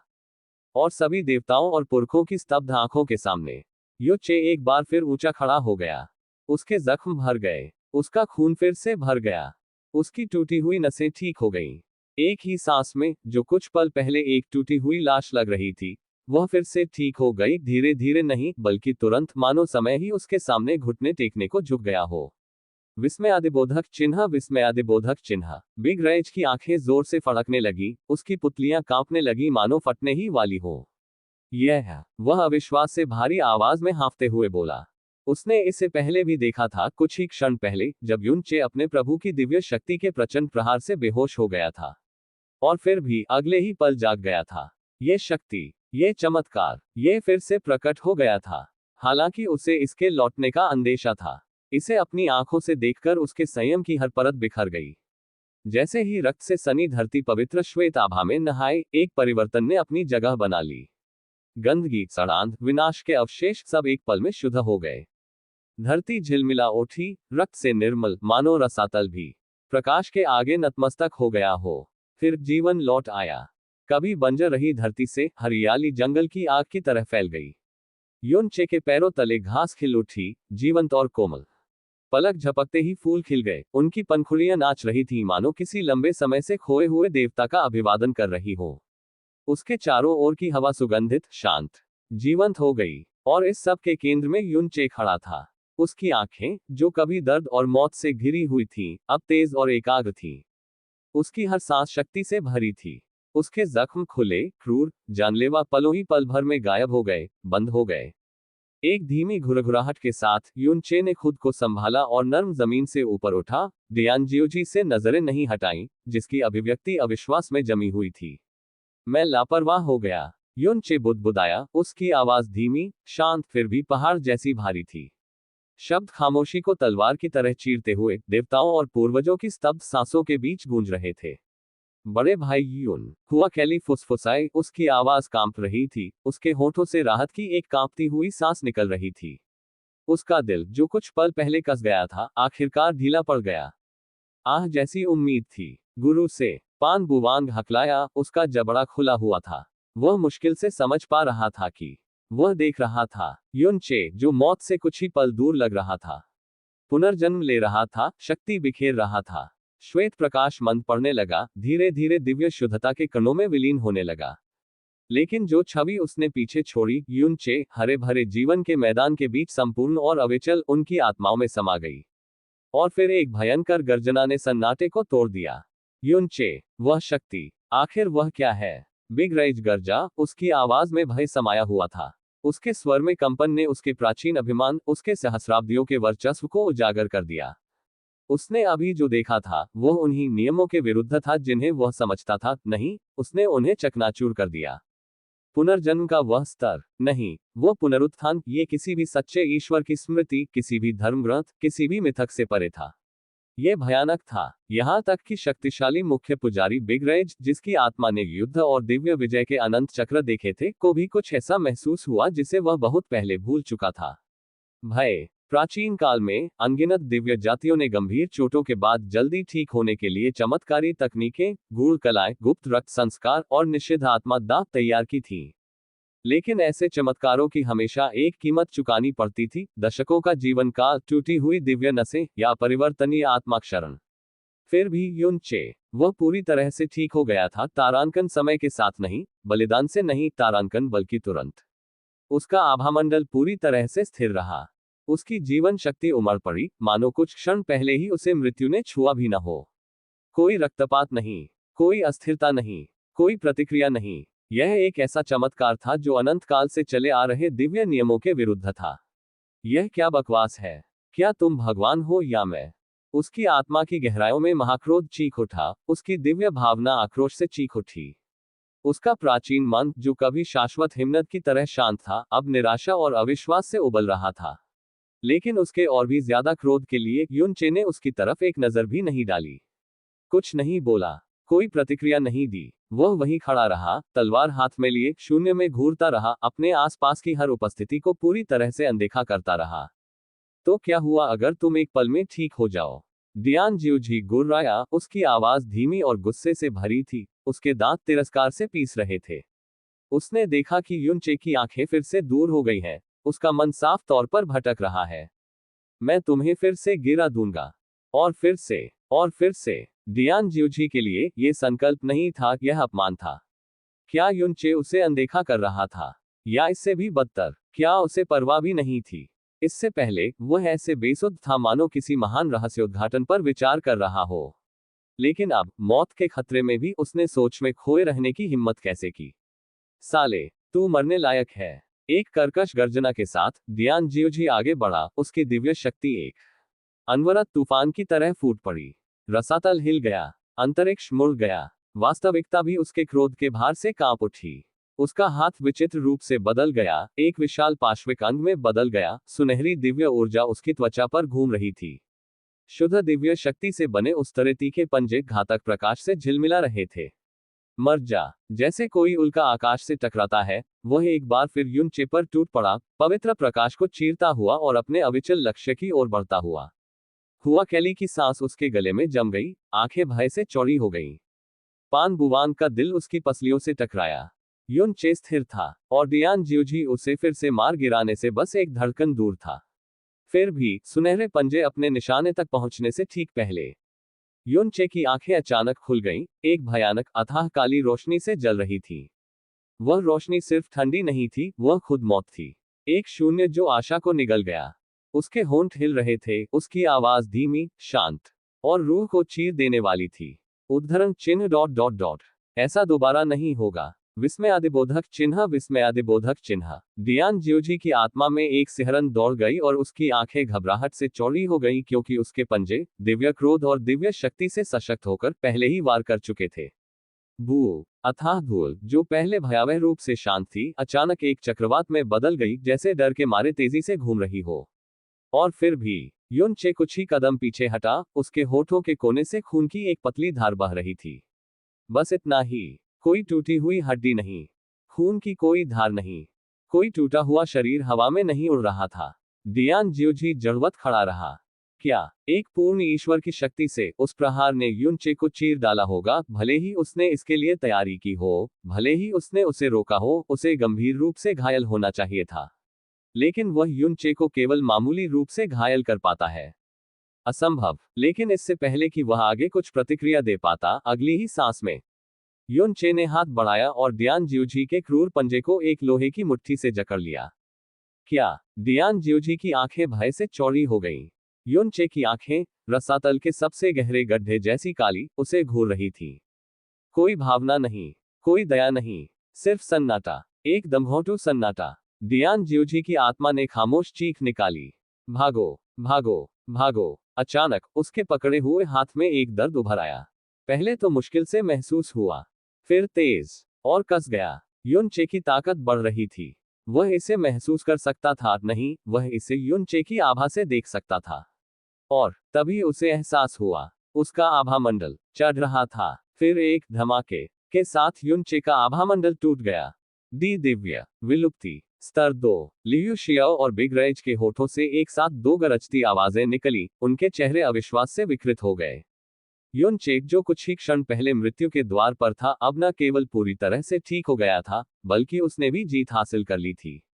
युद्ध के बीच में, एक पूर्ण ईश्वर के हमले के बीच में, वह दिव्य विलुप्ति स्तर 2 तक पहुंच गया था और रसातल स्वयं साक्षी बनकर कांप रहा था। प्राचीन सच्चे देवताओं, उच्च देवताओं और सबसे बढ़कर डियान जियोजी के स्तब्ध मौन के बीच, युनचे का आभामंडल एक बढ़ते ज्वार की तरह उमड़ पड़ा, अजय और दिव्य। यह इतनी तेजी से हुआ था कि उनकी दिव्य इंद्रियां भी इसे समझने के लिए संघर्ष कर रही थी। पलक झपकते ही वह टूट गया। उनके सिर से हर उठे, उनकी आत्माएं कांप उठी। ये शक्ति में कोई साधारण वृद्धि नहीं थी। उसके आभामंडल की शुद्धता, उसके दबाव का घनत्व, उसका हर धागा भयानक बल से धड़क रहा था। वे इसे साफ देख सकते थे। यह अब निम्न देवता के बराबर की शक्ति नहीं थी, यह पहले से ही एक उच्च देवता के बराबर थी। देवताओं को जकड़े इस क्षेत्र के प्राकृतिक दबाव के साथ, युनचे, उसकी शक्ति, उसका अस्तित्व अब डियान जियोजी के साथ कंधे से कंधा मिलाकर खड़ा था। लेकिन ये रुका नहीं। अचानक युनचे का आभामंडल एक बार फिर आकाश की ओर फूट पड़ा, मानो कोई दिव्य ज्वालामुखी आकाश को चीर रहा हो। उसके शरीर से चकाचौंध कर देने वाली चमक का एक स्तंभ फूट पड़ा, जो सीधे धूसर आकाश में जा गिरा और आकाश को चीरता हुआ चला गया। रंबली, दुनिया हिल गई, जमीन फट गई। वही रसातल धूल, जो लंबे समय से उसके अधीन थी, तूफान की तरह हिलने लगी, उसके शरीर के चारों ओर हिंसक श्रद्धा से घूमने लगी। शक्ति हर दिशा से उसकी ओर उमड़ पड़ी, न केवल विधर्मी देवता के परातटीय असुर से, बल्कि उस लोक के नियमों से भी। रसातल उसे पोषण दे रहा था। हवा कंपन कर रही थी, जैसे प्राचीन रून टिमटिमा रहे हों और अस्तित्व में आ जा रहे हों। ऊपर घुटन भरे आसमान में बिजली नाच रही थी, मानो किसी सम्राट का स्वागत कर रही हो। रंबली, युनचे का शरीर जमीन से उठते ही फिर से बिजली चमकी, अभी भी डियान जियोजी का हाथ पकड़े हुए। डियान जियोजी ने संघर्ष किया, उसका दिल उसकी पसलियों से टकरा रहा था, लेकिन युनचे की पकड़ ब्रह्मांड के एक अटूट नियम की तरह थी, पूर्ण। फिर बूम, दूसरी सफलता। प्रकाश फिर से चमक उठा। दिव्य विलोपन स्तर 3। दर्शक मुश्किल से सांस ले पा रहे थे। मौत के करीब से एक सफलता तक, और अब 2 लगातार। ये नामुमकिन है। किसी ने अविश्वास में बुदबुदाया। डियान जियोजी को बोलने की जरूरत नहीं पड़ी। उसकी आंखों का डर सब कुछ कह रहा था। उसकी दिव्य आत्मा आदिम भय से चीख उठी, भागो, बच निकलो, आजाद हो जाओ। लेकिन उसका शरीर मानने को तैयार नहीं था। उसका हाथ अभी भी जकड़ा हुआ था। और युनचे अब दुनिया के ऊपर खड़ा था, उसकी काली आंखें प्रभुता से चमक रही थी। फिर भी, जब युनचे की आभा दिव्य विलुप्ति क्षेत्र के तीसरे स्तर को तोड़ रही थी, तब भी वह रुकी नहीं।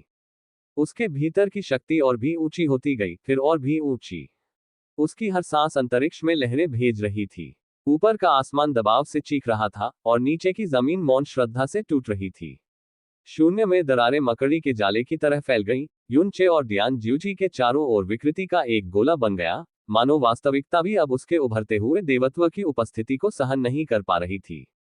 हर गुजरते पल के साथ हवा भारी होती जा रही थी। यह क्या हो रहा है? जुड़वा देवता डर के मारे चिल्लाए, उनकी आवाजें दरारों की गड़गड़ाहट में लगभग दब गईं। वे अकेले नहीं थे, यहां तक कि प्राचीन सच्चे देवता भी कांपने लगे, उनकी अमर आत्माएं अविश्वास से सुन्न हो गईं। ये कैसी शक्ति है? मेंग जियानक्सी चिल्लाया, उसका दिल तेजी से धड़क रहा था जब वह युनचे को, फिर प्राचीन सच्चे देवताओं को घूर रहा था, जवाब खोज रहा था, तर्क खोज रहा था। लेकिन कोई जवाब नहीं आया। उनके चेहरे बिल्कुल उसके जैसे थे, बड़ी बड़ी आंखें, पीले, खोए हुए। बूमम, दिव्य विलुप्ति का चौथा स्तर। बूमम, पांचवा स्तर। बूमम, बूमम, बूमम, बूमम। युनचे के चारों ओर दिव्य प्रकाश का एक चकाचौंध कर देने वाला विस्फोट हुआ। उसका आभामंडल एक अंतिम विस्फोट के साथ उमड़ पड़ा, दिव्य विलुप्ति के शिखर को पार कर गया।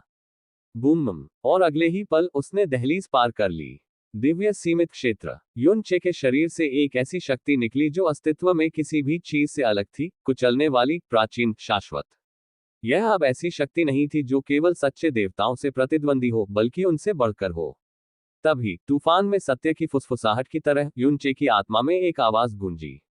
1 मिनट, ली सू की आवाज गूंजी, शांत लेकिन निरपेक्ष।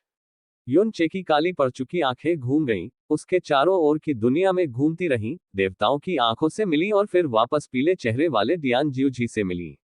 क्रैक, एक विभत्स ध्वनि ने हवा को चीर दिया, एक बहरा कर देने वाली फट और विस्फोट की आवाज गूंजी। हर देवता का कलेजा मुंह को आ गया और खून का एक फव्वारा आकाश में फूट पड़ा। आह, दिव्य रक्त से हवा भर गई। लेकिन उससे भी बदतर, उसकी आत्मा का एक हिस्सा गायब हो गया था। फट गया, जल गया, मिट गया। दर्द अकल्पनीय था, भयावह था, असहनीय। उसका दिव्य मन भय से चीख उठा। अब न तो अभिमान और न ही युद्ध के बारे में सोच रहा था, सिर्फ बचने के बारे में। वह मुड़ा। उसने भागने की कोशिश की, लेकिन मौत की जकड़ पहले ही उसे जकड़ चुकी थी। डियान जियोजी को भागने का मौका भी नहीं मिला। युनचे का हाथ इतनी तेजी से हिला कि उसकी समझ से परे था, मौत का एक धुंधलापन। अगले ही पल उसकी उंगलियां डियान जियोजी के गले में जल्लाद की तरह कस गईं। और फिर एक उंगली आगे की ओर चुभ गई। छलक, ये सीधे डियान जियोजी की खोपड़ी में घुस गया, दिव्य हड्डी को चकनाचूर कर दिया और सारी सुरक्षा को भेद दिया। उस क्षण डियान जियोजी की सारी ईश्वरीय शक्ति नष्ट हो गई। उसका शरीर हिंसक रूप से ऐंठ गया और उसकी सुनहरी आभा भंगुर कांच की तरह बिखर गई। आह, आह, उसकी आंखें खुल गईं, अविश्वास और क्रोध एक साथ टकरा रहे थे। क्यों? तुम यहाँ क्यों हो? उसकी आवाज सिर्फ उसके मन में गूंज रही थी, लेकिन उसका पूरा शरीर अकड़ गया। किया ना ये यंग र, उसे ईश्वरीय लोक में होना चाहिए था, रसातल के आसपास कहीं नहीं। और फिर भी युनचे की दिव्य अनुभूति में, इसमें कोई संदेह नहीं, वह वही है। युनचे का मन तेजी से दौड़ रहा था, जैसे वह डियान जियोजी की यादों को संजो रहा हो, हर चीज को भयानक गति से समझ रहा था। वह रसातल में प्रकट हुई है। वह डियान जियोजी से मिली थी और फिर उसे नाराज कर दिया था। वह भाग गई थी। डियान जियोजी जैसे किसी को भड़काने के बाद वह सिर्फ एक ही जगह जा सकती थी, यहाँ, अनंत कोहरे के सागर में। और अब वह सचमुच यहाँ है, पश्चिम में कई करोड़ मील दूर, अनंत कोहरे के सागर की सीमा पर। उसकी आभा आसमान तक पहुंच गई, जैसे वह इस समय किसी से लड़ रही हो। कियाना ये यंग एयर, उसकी कियानयिंग, थम्पअप, थम्पअप, थम्पअप। युनचे की धड़कनें उसके सीने में युद्ध के नगाड़ों की तरह धड़क रही थी। उसने धीरे से सांस छोड़ी और उसका ध्यान अपनी मुट्ठी में कांपते हुए देवता पर वापस गया। युनचे की हथेली से एक भयावह धूसर रोशनी फैलने लगी, मृत्यु की तरह डियान जियोजी के शरीर पर रेंगती हुई। यह अथाह धूल की शक्ति थी, न केवल एक उपकरण, बल्कि अब एक ऐसी शक्ति जिस पर युनचे का पूर्ण नियंत्रण था। और अब उसकी उंगलियों से जो रिस रहा था, वह उसका शुद्धतम रूप था। जिस किसी चीज को भी वह छूता, मांस, हड्डी, आत्मा, यहां तक कि ईश्वरीय सार भी, वह सब शून्य में बदल जाता। डियान जियोजी की आंखें निराशा से चौड़ी हो गईं, क्योंकि उसका दिव्य शरीर पीला धूसर हो गया, उसकी नसें विचित्र रूप से उभर आईं। उसकी सुनहरी चमक, जो कभी चकाचौंध कर देने वाली थी, धीरे धीरे निगल गई, क्योंकि रसातल की धूल उसके देवत्व के हर कोशिका, हर धागे में समा गई। उसकी शक्ति, उसका शरीर, उसकी आत्मा, सब कुछ क्षत विक्षत, सब कुछ भस्म हो गया। एक पूर्ण सच्चे ईश्वर होने के बावजूद वह इसे रोक नहीं सका। वह अब चीख भी नहीं सका। फिर तुम, एक जोरदार गर्जना आकाश में गूंजी, जैसे महाक्रोध, क्रोध से धधकती आंखों से आगे बढ़ा, उसकी गति अंतरिक्ष को चीरती हुई, इतनी तेज थी कि ज्यादातर देवता भी समझ नहीं सकते थे। वह दिव्य शक्ति से लबालब युनचे की ओर दौड़ा। लेकिन जैसे ही वह पहुंचने वाला था, युनचे ने डियान जियोजी की बिखरती हुई आकृति को हवा में ऊंचा उठा लिया। और फिर बूम, डियान जियोजी का पूरा शरीर खून और राख के तूफान में फट गया। उसका शरीर नष्ट हो गया। उसकी दिव्य आत्मा नष्ट हो गई। कुछ भी नहीं बचा, कुछ नहीं, सिवाय उस कांपते हुए केंद्र के जो कभी देवता था। ईश्वरीय स्रोत, दिव्य उत्पत्ति का एक चमकदार चमकीला गोला खून के धुंध के बीच थोड़ा कांपता हुआ मंडरा रहा था। प्राचीन नियम के अनुसार वह ऊपर की ओर तैरने लगा, आत्मा के हॉल में लौटने वाला था, जहां सभी ईश्वरीय स्रोतों को लौटना होता है। लेकिन तभी कुछ अकल्पनीय हुआ। यहां तक कि धूमकेतु की तरह तेजी से आगे बढ़ता हुआ महाक्रोध भी हवा में ही रुक गया। ईश्वरीय स्रोत कांप उठा और भागने के बजाय वह मुड़ा। फिर अपने स्वामी के सामने घुटने टेकने वाले एक विनम्र सेवक की तरह वह सीधे युनचे की हथेली में उड़ गया। दुनिया थम सी गई। दिव्य गोला धीरे से उसके हाथ में स्वेच्छा से आया और जैसे ही उसने उसकी त्वचा को छुआ, वह पूरी तरह से उसके अस्तित्व में विलीन हो गया, चला गया। देवता, प्राचीन सच्चे देवता, सभी स्तब्ध मौन में देखते रहे। कोई बोला नहीं, किसी ने सांस नहीं ली। युनचे वहीं खड़ा था, खून से सना हुआ, काली आंखें, उसके पैरों पर अभी भी धूसर धुंध घूम रही थी और रसातल की इच्छा उसके सामने झुक गई। घूमती हुई धूसर रोशनी और रसातल की परछाइयों में लिपटा युनचे चुपचाप खड़ा था। उसके काले बाल अविचल हवा में धीरे धीरे नाच रहे थे, मानो दुनिया उसे परेशान करने की हिम्मत ही न कर रही हो। उसके शरीर से एक कोमल श्वेत प्रकाश निकल रहा था, शुद्ध, शांत और दिव्य। यह उसके वस्त्रों पर लगे रक्त डायन जीवजी के अवशेषों पर नहा गया और सब कुछ पोंछ डाला। लाल रंग बिना किसी निशान के गायब हो गया, मानो उसका कभी अस्तित्व ही न रहा हो। स्वच्छ, अछूता प्रभु। युद्ध के मैदान के उस पार मुख्य पुजारी बिग रेज बस देखता ही रह गया। उसके होंठ कांप रहे थे और वह कांपते हाथ से इशारा कर रहा था। तुम। उसकी आवाज फट गई, मन अस्त व्यस्त हो गया। वह इसे समझ नहीं पाया। ईश्वर स्रोत, जिसे उसके प्रभु ने अन्य प्राचीन सच्चे देवताओं के बलिदान का उपयोग करके बड़ी मेहनत से गढ़ा था, को नियंत्रित करना असंभव होना चाहिए था। इसे केवल समान या लगभग समान दिव्य वंश वाले ही स्वीकार कर सकते थे, और वह भी केवल किसी ईश्वर स्रोत की दिव्य वस्तु की सहायता से। लेकिन युनचे, उसने उसका पलायन रोक दिया था। उसने उस पर अपना दावा कर लिया था। कोई बल नहीं, कोई अनुष्ठान नहीं, कोई प्रतिरोध नहीं, मानो ये हमेशा से उसका ही था। क्या हो रहा है? बिग रेज अपने दिल में दहाड़ा।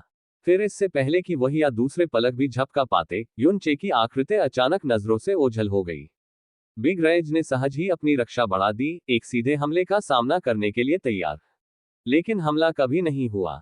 इसके बजाय देवताओं की एक सामूहिक आह निकली। युनचे फिर से प्रकट हुआ। दूर नहीं, ऊपर नहीं, लेकिन ठीक बीच में, देवताओं की कतारों में। उनके बीच लियू शियाओ और अन्य दिव्य शक्तियों के ठीक सामने। उन्होंने ये भी नहीं देखा कि वह वहां कैसे पहुंचा। वह बस वहां था। शिटटिट। देवताओं के हृदय में एक साथ गर्जना हुई, जैसे उनकी दिव्य रगों में दहशत उमड़ पड़ी हो। बिना किसी हिचकिचाहट के वे तितर बितर हो गए, किसी अजगर की छाया में चौंके हुए पक्षियों की तरह हर दिशा में भाग गए। लियू शियाओ भी कोई अपवाद नहीं था। उसने दांत पीस लिए, उसकी निगाह युनचे की स्थिर आकृति पर टिकी हुई थी। युनचे साधना द्वारा भले ही कोई प्राचीन सच्चा देवता न हो, लेकिन उस भयानक शक्ति, उस अजीब आत्मा को चीर देने वाली तकनीक ने उसकी शक्ति को पहले ही महाक्रोध के स्तर तक पहुंचा दिया था। लियू शियाओ भी जानता था कि वह उसका सामना नहीं कर सकता, लेकिन युनचे हिला नहीं। उसने हमला नहीं किया, उसने पीछा नहीं किया। इसके बजाय वह मुड़ा और चुपचाप हुआ कैली और जंजीरों में जकड़े पान बुवांग के सामने फिर से प्रकट हुआ, जो दोनों अपनी जगह पर जड़वत खड़े थे। वे भागे नहीं थे। हुआ कैली की सांसें धीरे से रुक गईं जब युनचे ने हाथ बढ़ाया, धीरे से उसकी कलाई पकड़कर उसे अपने पास खींचा। उसके स्पर्श से उसका शरीर कांप उठा, लेकिन डर से नहीं। उसने ऊपर देखा और युनचे का हाथ उसके पेट पर हल्के से टिका, मानो अंदर कुछ महसूस हो रहा हो। दो मौजूदगी। उसकी आंखें नम हो गईं। फिर उसकी धीमी और गंभीर आवाज ने सन्नाटा तोड़ा। मैंने तुमसे वादा किया था कि मैं इसे ठीक कर दूंगा। क्या तुम्हें अब भी मुझ पर भरोसा है? उसके होंठ खुले, लेकिन कोई शब्द नहीं निकला। उसका नाजुक और कांपता हुआ हाथ उसके चेहरे को थामने के लिए उठा। उसकी उंगलियां उसके जबड़े की रेखा को छू रही थीं और वह उसकी आंखों में देख रही थी। और फिर उसने सिर हिलाया। उसकी पलकों में आंसू झिलमिला रहे थे, लेकिन उसका दिल अडिग था। उसके अटूट विश्वास को देखकर युनचे के होठों पर एक हल्की सी मुस्कान आ गई। फिर वह आकाश की ओर मुड़ा और रसातल तक पहुंचती आवाज में गरजा, मोसू से कहो, मैं उससे जल्द ही फिर मिलूंगा, और मुझे उम्मीद है कि हम अपने मामले शांति से सुलझा लेंगे। शायद हम साथ साथ रह सकें। उसकी घोषणा आकाश में गूंज उठी। देवता, पहरेदार, बिखरे हुए प्राचीन सब स्तब्ध रह गए। कोई बोला नहीं, कोई हिला भी नहीं। और अगले ही पल युन चे गायब हो गया। हुआ कैली और पान बुवांग को अपने साथ लेकर दूर आकाश में तारों की एक किरण की तरह उड़ता हुआ पीछे सिर्फ सन्नाटा छोड़ गया। उसने जाने का फैसला किया था, क्योंकि यही सबसे अच्छी स्थिति थी। अगर वह रुका, अगर अब उसका प्राचीन सच्चे देवताओं से टकराव हुआ, तो वह बच नहीं पाएगा। सच्चाई सिर्फ वही जानता था, उसकी आत्मा पर अन्य तटीय असुर का भयानक बोझ। उसका बाहरी शांत एक भ्रम था, मुखौटे के पीछे दरारें पहले से ही बन रही थी। उसकी शक्ति ज्यादा देर तक नहीं टिकेगी, आसपास भी नहीं। और जब यह मिट गया तो प्रतिक्रिया विनाशकारी होगी। इसलिए जब उसके दुश्मन अभी भी स्तब्ध थे, जबकि उनके दिमाग अभी तक वास्तविकता को समझ नहीं पाए थे, वह भाग गया, क्योंकि उसके पास कुछ और भी जरूरी था जिसके लिए उसकी ताकत की जरूरत थी। कुछ या कोई जो इंतजार नहीं कर सकता था। जैसे ही यू चे पूरी तरह से गायब हो गया और देवताओं ने आखिरकार राहत की सांस ली, उनके भीतर जटिल भावनाएं उमड़ पड़ी। बिग रेज और लियू शियाओ चुपचाप उस दिशा में देखते रहे जहां वह भागा था। अंत में दोनों ने अपने सिर हिलाए, फिर धीरे धीरे उस जगह की ओर मुड़े जहां जीवन जागृत हुआ था।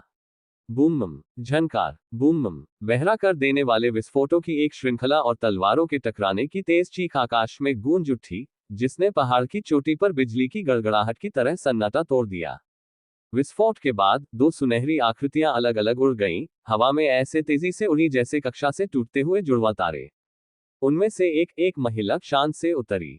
उसके लंबे सुनहरे बाल तरल सूर्य की रोशनी की तरह बह रहे थे, हर एक लट दिव्य प्रकाश से झिलमिला रही थी। उसकी सुंदरता इतनी शानदार थी कि इसे फिर से लेना दुनिया की हर औरत को मायूस कर सकता है, और हर मर्द सांस लेना भूल सकता है। दूसरा एक आदमी भारी ढंग से गिरा, उसकी तलवार उसकी मुट्ठी में कांप रही थी। उसके हाव भाव ऐसे थे जैसे कोई यहां बिल्कुल नहीं रहना चाहता था, लेकिन उसके पास कोई विकल्प नहीं था। उसका रुख दृढ़ था, लेकिन अनिच्छुक, जैसे कोई योद्धा भाग्य द्वारा ही युद्ध के मैदान में वापस घसीटा गया हो। बगल से एक कर्कश प्रसन्न हंसी गूंजी। हा हा हा हा, शानदार, फिर से। यह मास्टर चेन थे। उनकी बूढ़ी आंखें उत्साह से चमक रही थी क्योंकि उन्होंने जारी रखने का आदेश दिया। उनके घुंघराले हाथ ने दोनों लड़ाकों की ओर उत्साह से लहराया। पास ही एक और आकृति खड़ी थी, एक महिला जिसके हाथ उसकी छाती के सामने कसकर बंद थे। दो सुनहरी आकृतियों को लड़ते हुए देखकर उसकी भौहें चिंता से सिकुड़ी हुई थीं, उसकी निगाहें खास तौर पर अनिच्छुक युवक पर टिकी हुई थीं। अनंत कोहरे के सागर के विकृत अंतरिक्ष को अकल्पनीय गति से चीरते हुए युन चे दिव्य न्याय के एक बिजली के गोले की तरह उड़ा हुआ कैली और पान बुवांग को अपने साथ ले गया। उसकी शक्ति अब केवल प्रबल ही नहीं, बल्कि एक सर्वोच्च प्राचीन सच्चे ईश्वर के समान आसपास के शून्य को कागज की तरह सहजता से चीरती हुई। जैसे जैसे वे आगे बढ़े, पान बुवांग को बांधने वाली जंजीरें युन चे के हाथ के एक ही झटके से टूटकर धूल की तरह दूर गिर गईं। न तो हुआ कैली और न ही पान बुवांग ने एक शब्द भी कहा। उन्होंने यह नहीं पूछा कि वह उन्हें कहां ले जा रहा है। उन्होंने उसकी चुप्पी पर सवाल नहीं उठाया। उन्होंने बस सब कुछ उसे सौंप दिया, उसकी इच्छा शक्ति, उसकी शक्ति, और उसे अराजकता के उस सागर से पार ले जाने दिया जो रसातल था। अचानक युन चे रुक गया। बिना किसी चेतावनी के उसने अपनी पूरी ताकत से कुछ आगे फेंका, उसका हाथ किसी दिव्य ब्लेड की तरह हवा में चीरता हुआ चला गया। बूम, उसने जो कुछ भी फेंका था वह अंतरिक्ष के ताने बाने को चीरता हुआ, अथाह धूल के प्रतिरोध को पूरी तरह से दरकिनार करते हुए, भयानक गति से आगे बढ़ता हुआ अनंत कोहरे के सागर की अज्ञात गहराइयों में और भी गहराई तक पहुंच गया। उद्धरण चिन्ह प्रश्नवाचक चिन्ह प्रश्नवाचक चिन्ह उद्धरण चिन्ह। हुआ कैली और पान बुवांग असमंजस में देखते रहे, उनकी नजरें दिव्य ऊर्जा की उस धुंधली होती रेखा की ओर घूम रही थी जो दूर तक गायब हो गई थी। जैसे ही उनके प्रश्न उठने शुरू हुए, युन चे ने आखिरकार धीमी और स्थिर आवाज में कहा, यही हमारा रास्ता है। अगर कोई और हमारे पीछे आने का फैसला करता है। वह एक पल के लिए रुका, फिर बोला, यह विश्व भेदी की आंख है। उफ। जैसे ही युन चे ने बोलना समाप्त किया, उसके होठों से दर्द की एक कराह निकली। उसका शरीर कांप उठा और अगले ही पल उसने मुंह भर खून खांसकर बाहर निकाला, जिससे धूसर शून्य लाल धुंध से रंग गया। भाई युन चे, गुरु। हुआ कैली और पान बुवांग दौड़कर उसके पास पहुंचे और उसे गिरने से पहले ही थाम लिया। एक ने उसे बाईं ओर से सहारा दिया, दूसरे ने दाईं ओर से। उनकी दिव्य ऊर्जा सहज रूप से उसमें प्रवाहित हो रही थी। युन चे की शक्ति जितनी तेजी से आई थी, उतनी ही तेजी से क्षीण हो गई थी। दिव्य सीमित से अब दिव्य विलुप्ति क्षेत्र में वापस स्तर 1 पर, क्योंकि अन्य तट की शक्ति क्षीण हो गई थी। ली सू के वचन के अनुसार अन्य तट असुर के प्रयोग से युन चे की आत्मा नष्ट नहीं हुई थी, लेकिन अगर उसकी आत्मा अक्षुण्ण भी रहती तो भी उसकी कीमत बहुत अधिक होती। इस तकनीक ने उस पर एक अकल्पनीय बोझ डाल दिया था, ऐसा बोझ जो उसकी हर सांस के साथ उसकी आत्मा को चीरता रहता था। और अब ली सू को भी उबरने के लिए समय चाहिए था। उसके भीतर उसकी उपस्थिति, जो कभी जीवंत और सतर्क थी, अब फीकी पड़ गई थी। ठीक होने के लिए उसे गहरी नींद में जाना होगा। युन चे को अकेले ही इसके परिणामों को सहना होगा। अपनी आत्मा की शांति में युन चे ने एक सरल विचार फुसफुसाया। धन्यवाद। उसने भीतर झांका, अपने भीतर के सबसे गहरे कोने में जहां उसकी रोशनी बसती थी। वहां उसने उसे देखा। ली सू आभा में लिपटी हुई, अस्तित्व के सबसे शुद्ध प्रकाश में लिपटी उसकी आकृति दिव्य तेज के एक आवरण की ओर बहने लगी। शांति और मौन का एक पालना। उसने देखा कि कैसे उसकी रोशनी आवरण में प्रवेश कर रही थी, धीरे धीरे, कोमलता से, जब तक कि वह उसके चारों ओर एक दिव्य गर्भ की तरह बंद न हो गई। और फिर वह शांत थी, सो रही थी। इससे पहले कि युन चे का मन पूरी तरह से वर्तमान में लौटता, जैसे ही उसकी उपस्थिति की आखिरी झलक फीकी पड़ रही थी, उसने आखिरी बार उसकी आवाज सुनी। कोमल, मंद, लेकिन दृढ़। कोई बेवकूफी मत करो, मत मरो, युन चे।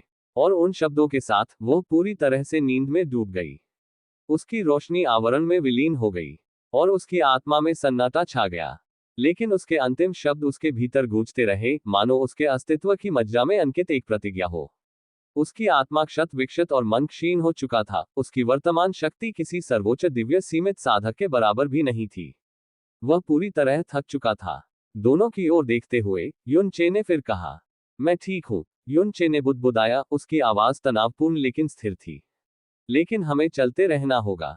यह ज्यादा दूर नहीं है, बस आगे, उसी दिशा में। उसने कमजोरी से इशारा किया। दोनों ने बिना किसी हिचकिचाहट के सिर हिलाया और अपनी शक्ति का उपयोग करते हुए उसे सहारा दिया, क्योंकि वे एक बार फिर आगे बढ़ने लगे। युन चे अपनी कमजोरी छिपा सकता था, दिखावा कर सकता था, लेकिन उसने ऐसा नहीं किया।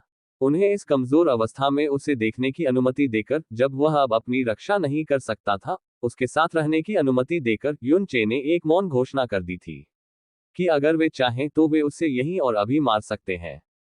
उसने दिखावा, मुखौटा, दूरी सब त्याग दी थी। सब कुछ एक बात दिखाने के लिए। उसे उन पर भरोसा था।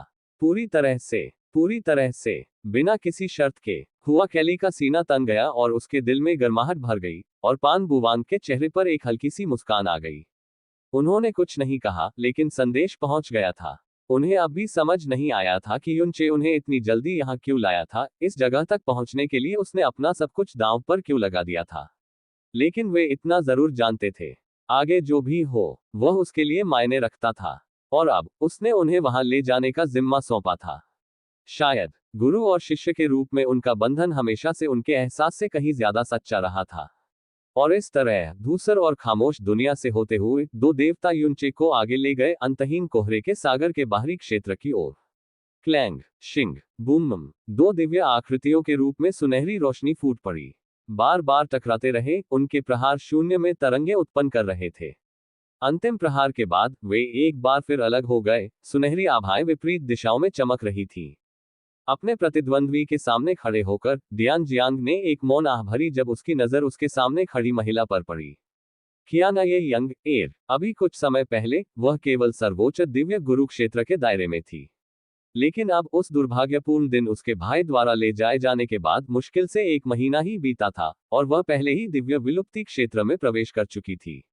उसका उत्थान किसी भयानक से कम नहीं था। उसे वह दिन साफ याद था। उसके भाई ने उसे साथ चलने के लिए आमंत्रित किया था, लेकिन डियान जियांग ने मना कर दिया था। ऐसे जख्म थे जो अभी तक नहीं भरे थे, जख्म जो शब्दों से परे थे, दिल के मामले जिन्हें वह माफ नहीं कर सकता था। इसलिए उसके पीछे जाने के बजाय वह अपनी मां के घर लौट आया था। और जल्द ही उन तीनों ने, उसकी मां, उसके मालिक और उसने, उस जगह को छोड़ने का चुपचाप फैसला कर लिया। वह बस शांति और सादगी से, उन सभी चीजों से दूर रहना चाहता था जो उसे अतीत की याद दिलाती थी।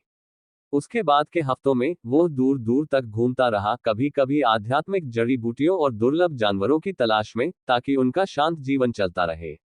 वह यात्रा आखिरकार उसे यहाँ ले आई, अंतहीन कोहरे के सागर के बाहरी किनारे पर। वह सिर्फ शिकार करने, इकट्ठा करने और अदृश्य रहने आया था। लेकिन नियति को कुछ और ही मंजूर था। और अब तमाम मुश्किलों के बावजूद वह उसी महिला के सामने खड़ा था जिसके बारे में उसने कभी सोचा था कि वह बहुत पहले चली गई है, शायद असीम दिव्य साम्राज्य में विलासिता से जी रही होगी। बल्कि वह यहाँ थी, और वह पहले से कहीं ज्यादा मजबूत थी।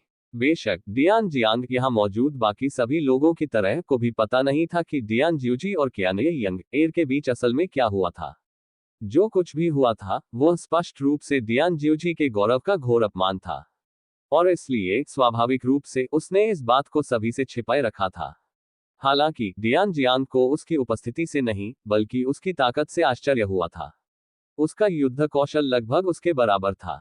हालांकि उसकी गहरी नसें बहुत पहले ही अपंग हो चुकी थी, और उसकी साधना अपनी पूर्व ऊंचाई से गिर चुकी थी। डियान जियांग अभी भी एक दिव्य साम्राज्य का पूर्व राजकुमार था, कोई गली का भटकता हुआ प्रथम स्तर का दिव्य विलुप्ति साधक नहीं। यह तथ्य कि वह उसके सामने अपनी स्थिति बनाए रख सकती थी, यह बहुत कुछ कहता है। उसकी प्रतिभा भयानक थी। अभी डियान जियांग को सिरदर्द होने लगा था। वह और कियाने यंग एर कभी करीब नहीं रहे थे। वे बस दो लोग थे जो कभी एक ही छत साझा करते थे और कुछ नहीं। अगर वे नहीं चाहते थे तो उनके बीच बातचीत जारी रखने का कोई कारण नहीं था। दुर्भाग्य से उसके गुरु कुछ और ही सोचते थे। उसे विश्वास था कि कियाने यंग र उसकी मरी हुई लड़ाकू भावना को फिर से जगा सकती है, और उसने उन दोनों को एक साथ मिलाने पर जोर दिया। और फिर मानो इतना ही काफी ना हो, उसने उसे लड़ने के लिए भी मजबूर कर दिया, यहाँ तक कि कियाने यंग र को तब तक जाने से रोक दिया जब तक कि वे आपस में भिड़ नहीं गए। जिंदगी ऐसी ही है, डियान जियांग ने मन ही मन आह भरी, और कियाने यंग र के दिव्य दैवीय दैवीय प्रहार से एक और करारा झटका खाकर सिहर उठा। उसने वार को रोक लिया, लेकिन उसके पीछे का भार उसकी अपेक्षा से कहीं ज्यादा भारी था। उसकी निराश मानसिकता और लड़ने से इनकार करने की भावना स्पष्ट रूप से दिखाई देने लगी। उसकी हरकतों में तीक्ष्णता की कमी थी। उसका बचाव और भी ढीला होता गया। और जैसे जैसे समय बीतता गया, कियाने यंग र का सुनहरा ब्लेड बार बार अपना निशाना साधता गया, सटीक, चुभने वाले वार करता रहा जिससे उसके शरीर पर छोटे छोटे घाव हो गए। हर बार जब उसका ब्लेड उस पर लगता तो उसे सिर्फ दर्द ही नहीं होता था, बल्कि कुछ और भी होता था। हर घाव के साथ उसकी आंखें तेज होती जाती थीं। हर चोट के साथ उसके मन का कोहरा थोड़ा और छटता गया। वह ये लड़ाई नहीं चाहता था। उसने इसके लिए कहा भी नहीं था। लेकिन धीरे धीरे उसे इसमें वापस घसीटा जा रहा था। और उधर मास्टर चेन की आंखें खुशी से चमक उठी जब उन्होंने डियान जियांग की लड़ने की भावना को फिर से प्रज्वलित होते देखा। धीरे धीरे, घाव दर घाव, हर टक्कर, सुनहरी रोशनी की हर चमक, खून की हर बूंद के साथ उसका उत्साह बढ़ता गया। फिर बस हो गया। एक ऐसी गर्जना के साथ जिसने आकाश को हिला दिया, डियान जियांग फट पड़ा। उसकी लंबे समय से दबी हुई युद्ध भावना आखिरकार प्रज्वलित हो उठी, मानो कोई सुप्त ज्वालामुखी आखिरकार जाग उठा हो। उसका आभामंडल उमड़ पड़ा। उसकी तीव्रता पहले की तुलना में दोगुनी नहीं, तिगुनी हो गई। उसके आसपास की हवा दबाव में फट गई, और एक ही विनाशकारी प्रहार से उसकी पूरी ताकत कियाने यंग र पर टूट पड़ी। वह उड़ गई, उसका शरीर शून्य में धंस गया, उसके पीछे खून बह रहा था। छी! डियान जियांग की आंखें चौड़ी हो गईं। यह महसूस करते हुए कि उसने अभी क्या किया है, वह तुरंत उसके पीछे दौड़ने के लिए तैयार हो गया। लेकिन इससे पहले कि वह आगे बढ़ पाता, युद्ध क्षेत्र में एक आवाज गूंज उठी। बस बहुत हो गया। हाँ, बस बहुत हो गया। मास्टर चेन की हंसी बिजली की तरह गूंजी, उनकी खुशी बेकाबू थी। एक हाथ उठाकर उन्होंने एक अदृश्य शक्ति का उपयोग करके डियान जियांग को हवा में ही रोक दिया। दूसरे हाथ से उन्होंने धीरे से अपनी शक्ति कियाने यंग र की ओर बढ़ाए, उसे और गिरने से पहले ही पकड़ लिया और आसानी से वापस ले आए। उसने विरोध नहीं किया। उसका सुनहरा, उसकी आंखें बस कड़वाहट से झिलमिला रही थी जब उसे एक पराजित पक्षी की तरह हवा में खींचा जा रहा था। सोचिए, सब कुछ होने के बाद भी, दिव्य साम्राज्य से चुराए संसाधनों का इस्तेमाल करके एक नए क्षेत्र में पहुंचने के बाद भी वह इस बूढ़े आदमी के सामने अभी भी शक्तिहीन थी। फिर भी कम से कम उसने उसे मारा तो नहीं था। ऐसा लग रहा था कि उनके मन में उसके लिए कोई बुरी योजना नहीं थी।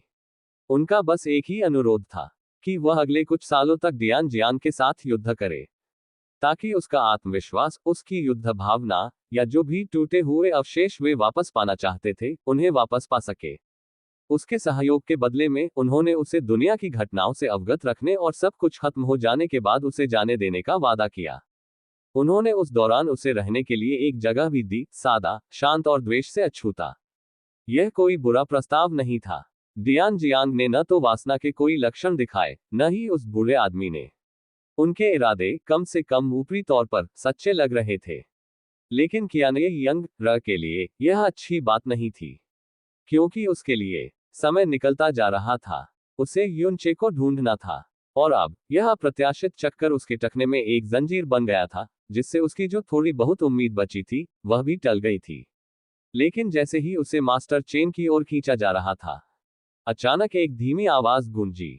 युवा, स्त्रीलिंग, और फिर भी इतनी शक्तिशाली कि उनके आसपास की दुनिया के नियम ही कांप उठे। एक पल में मास्टर चेन की शक्ति बिखर गई।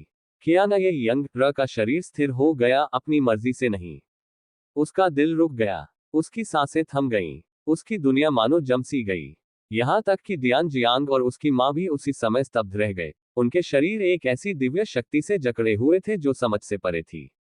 ये ईश्वरीय था, कुचलने वाला, परम। फिर एक आवाज आई, रेशम सी कोमल, फिर भी इतनी भारी कि तारों को चकनाचूर कर दे। वह बिल्कुल मेरी तरह ही खूबसूरत है। तुरंत ही एक और आवाज आई, कोमल और युवा, फिर भी विस्मय से भरी। हाँ, वह सचमुच है। मैं सहमत हूँ। ये पान बुवांग था। उसकी आंखें प्रशंसा से चौड़ी हो गईं, लेकिन केवल एक पल के लिए। जैसे ही उसकी नजर कियाने यंगर की सुंदरता पर पड़ी, एक और छवि, एक गहरी, गर्म छवि उसके दिल में बस गई। एक अलग आकृति, वह जो अब उस सब पर छा गई थी। तो जब वह आश्चर्य से बोला, तो बस यही था आश्चर्य, और कुछ नहीं। लेकिन कियाने यंगर के लिए उसके कानों को छूने वाली हर आवाज एक दिव्य आदेश की तरह लग रही थी। उसकी आत्मा जोर से कांप रही थी, मानो वह स्वर्ग के सामने खड़ी हो।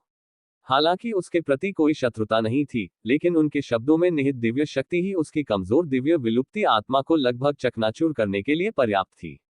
उसका शरीर कांप उठा, उसकी आत्मा टिमटिमा रही थी, और उस पल वह समझ गई। ये लोग जो भी थे, वे उसकी कल्पना से कहीं परे थे। वह कौन है, बड़े भाई यून? उस महिला की आवाज धीमी और जिज्ञासु थी, फिर भी कियाने यंग र के लिए यह बिजली की तरह गिरी। जैसे ही उसने नाम सुना, यून, उसका दिल, जो अभी अभी भय से ग्रस्त था, अचानक धड़क उठा। वह बेतहाशा धड़क रहा था, लालसा से। वह आवाज, वह नाम, यह नहीं हो सकता, नहीं, है ना, ये वह नहीं हो सकता, है ना। लेकिन नियति हमेशा की तरह अपनी क्रूरता का एहसास रखती थी, क्योंकि उसके बाद के पल ने संदेह के हर कतरे को चकनाचूर कर दिया। एक आवाज धीमी, थकी हुई, और स्पष्ट रूप से उसके नीचे के शून्य से उत्तर दिया। वह कियाने यंग र है, मेरी पत्नी, तुम्हारी बड़ी बहन, अगर तुम्हें उसे बुलाना ही है। दुनिया खामोश हो गई। कियाने यंग र का शरीर मानो जड़ हो गया और उसकी दृष्टि धुंधली हो गई। उसके घुटने कमजोर पड़ गए। उसकी आत्मा, जो पहले से ही कांप रही थी, अब पूरी तरह से बिखरती हुई प्रतीत हुई। ये वही था, युनचे। हुआ कैली और पान बुवांग के सहारे, वह धीरे धीरे आसमान से नीचे उतरा, और बोलते हुए आह भरते हुए अपनी नाक रगड़ रहा था। उसके पैर कियाने यंग र के बगल में जमीन पर पड़े, और ऐसा लगा जैसे जीवन भर में पहली बार वह फिर से उसके सामने खड़ा था। उसकी निगाहें उस पर टिक गईं। सांस अटक गई। आसमान में हुआ कैली स्तब्ध खड़ी थी, उसके चेहरे पर स्तब्धता थी, उसके होंठ कांप रहे थे। उसके विचार घूम रहे थे, जो उसने अभी अभी सुना था, उसे समझने की कोशिश कर रही थी, असफल। कोई बात नहीं, बड़े भाई युनचे शाश्वत पवित्र भूमि के सम्राट है। बेशक एक सम्राट होने के नाते उनकी कई पत्नियां होंगी, कई पत्नियां, कोई बात नहीं। वह अब भी एक अच्छे इंसान है, बुरे नहीं। उसे अब यह भी एहसास नहीं था कि वह क्या सोच रही है। उसका दिल कुछ फुसफुसा रहा था, उसका दिमाग कुछ और चीखने की कोशिश कर रहा था, लेकिन कुछ भी समझ में नहीं आ रहा था। उसके नीचे पान बुवांग ने अजीब तरह से खांसी और अपना सिर घुमा लिया, जैसा जैसा गुरु से उम्मीद थी। उसने रूखी आवाज में बुदबुदाया, खुद को संभालने की कोशिश करते हुए। लेकिन उसके दिल में क्या बकवास है। तुम्हारे पास तो पहले से ही उसके जैसी खूबसूरत कोई है। अब तुम्हें रसातल की साक्षात देवी भी मिल गई है। रुको, क्या शेन वोई भी नहीं थी? वह इन दोनों देवियों से भी ज्यादा सुंदर है।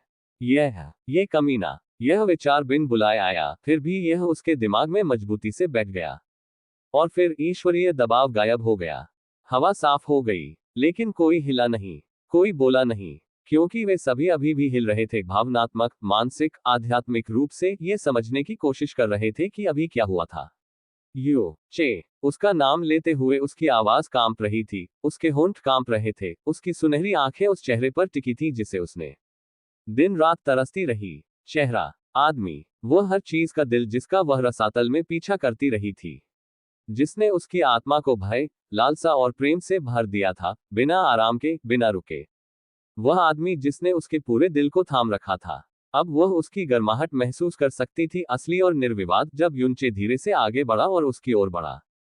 उसका हाथ, स्थिर और जाना पहचाना, उसके चेहरे से खून को धीरे से पोंछ रहा था। उसकी उंगलियों से एक गर्म, हल्की और गहरी ऊर्जा बह रही थी, जो उसके घावों को कोमल स्पर्श से शांत कर रही थी। क्या तुम ठीक हो? युन चे ने पूछा, हर शब्द में चिंता थी। मैं ठीक हूँ। क्या तुम? कियाना ये यंग एयर ने कसी हुई आवाज में जवाब दिया, मानो वह किसी सपने में बोल रही हो, एक ऐसा सपना जो सच होने से भी ज्यादा खूबसूरत हो। युन चे धीरे से मुस्कुराए। कुछ कमी तो नहीं है ना? मैं बिल्कुल ठीक हूँ। उसकी मुस्कान कोमल थी, उसका स्वर शांत था, लेकिन उसकी आंखों में, जैसे ही वे उसे देख रही थी, सच्ची परवाह के अलावा कुछ नहीं था। फिर उसकी नजर धीरे धीरे दूर से देख रहे तीनों की ओर मुड़ी। डियन जियांग, उसकी माँ और मास्टर चेन तीनों जड़वत, उनके शरीर हल्के से कांप रहे थे। उन्होंने अभी तक कुछ नहीं किया था। उन्होंने जोर से सांस लेने की भी हिम्मत नहीं की। आखिरकार जो उनके सामने खड़ा था, वह पूरे रसातल का सबसे भयावह प्राणी था। दिव्य साम्राज्य से पीछे हटने के बाद भी, आत्मनिर्वासित एकांत में रहने के बाद भी, कोहरा सम्राट युनचे की खबर उन तक पहुंच ही गई थी, तेजी से और निर्दयता से। और अब वह कोहरा सम्राट उनके सामने खड़ा था। हालांकि युनचे का आभामंडल थोड़ा अस्थिर था, उसकी आत्मा थकान से थोड़ी कमजोर हो गई थी, इससे कोई फर्क नहीं पड़ा। क्योंकि अब भी, यद्यपि घायल होने के बावजूद, उसकी उपस्थिति यहां मौजूद तीनों को बौना बना रही थी। उसकी शक्ति मास्टर चेन से भी कई गुना ज्यादा शक्तिशाली थी। और उसके बगल में हुआ कैली, अब एक पूर्ण सच्चा देवता। पान बुवांग, एक और पूर्ण सच्चा देवता। दोनों आकाश में चुपचाप खड़े होकर युनचे को सुरक्षा भरी आंखों से देख रहे थे। और तीनों के लिए, इसने उन्हें अंदर तक हिला दिया। इस एहसास ने उन तीनों को एक गहरी दहशत से भर दिया। हाँ, दियान जियान के मन में उस आदमी के लिए नफरत थी जिसने उसके पिता की मौत का कारण बना था। लेकिन सच तो यह है, जिसने सचमुच जानलेवा वार किया था, वह उसका भाई था जिसने उसके पिता के पुनरुत्थान को विफल कर दिया। युनचे की भूमिका उसके जीवित रहने के लिए बस जरूरी थी। हालांकि युनचे की आंखें कोमल थीं, लगभग कोमल, जब वे कियाना यंग एयर को देख रहे थे, लेकिन जैसे ही उसकी नजर तीनों पर गई, सारी गर्मजोशी गायब हो गई। उसके चेहरे पर ठंडक छा गई। क्षमा न करने वाला। बिना एक शब्द कहे, युनचे ने धीरे से अपना हाथ उठाया। उसकी हथेली से, रसातल से भी गहरा एक अंधेरा हिलने लगा, पहले शांत, फिर घना और भारी, मानो किसी तूफानी बादल का साया उठने ही वाला हो। घनी काली ऊर्जा की लपटें ऊपर की ओर घूम रही थीं, सांपों की तरह उसकी उंगलियों को लपेट रही थी। हवा घनी, दमघोंटू हो गई, मानो वास्तविकता को भी आने वाली घटना का डर हो। जैसे ही अंधेरे की भयावह आभा युनचे के फैले हुए हाथ के चारों ओर कुंडलित और प्रचंड हुई, मानो हवा उसके दमनकारी भार से कांप उठी। अथाह ऊर्जा हजारों विलाप करती आत्माओं की तरह चीख उठी, उसकी हथेली पर इकट्ठा होकर, उसके सामने तीनों को निर्दयतापूर्वक भस्म करने की तैयारी में। उसी क्षण, जब मौत बस एक सांस की दूरी पर मंडरा रही थी, दियान जियांग की मां ने सहज ही काम किया।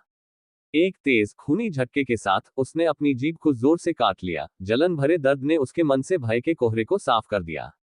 नहीं, वह चिल्लाई, उसकी आवाज कर्कश और कांप रही थी। जैसे ही उसने खुद को आगे की ओर फेंका, बाहें फैलाकर, अपने कमजोर शरीर को अपने बेटे और उनके सामने खड़ी ईश्वरीय आकृति के बीच रख दिया।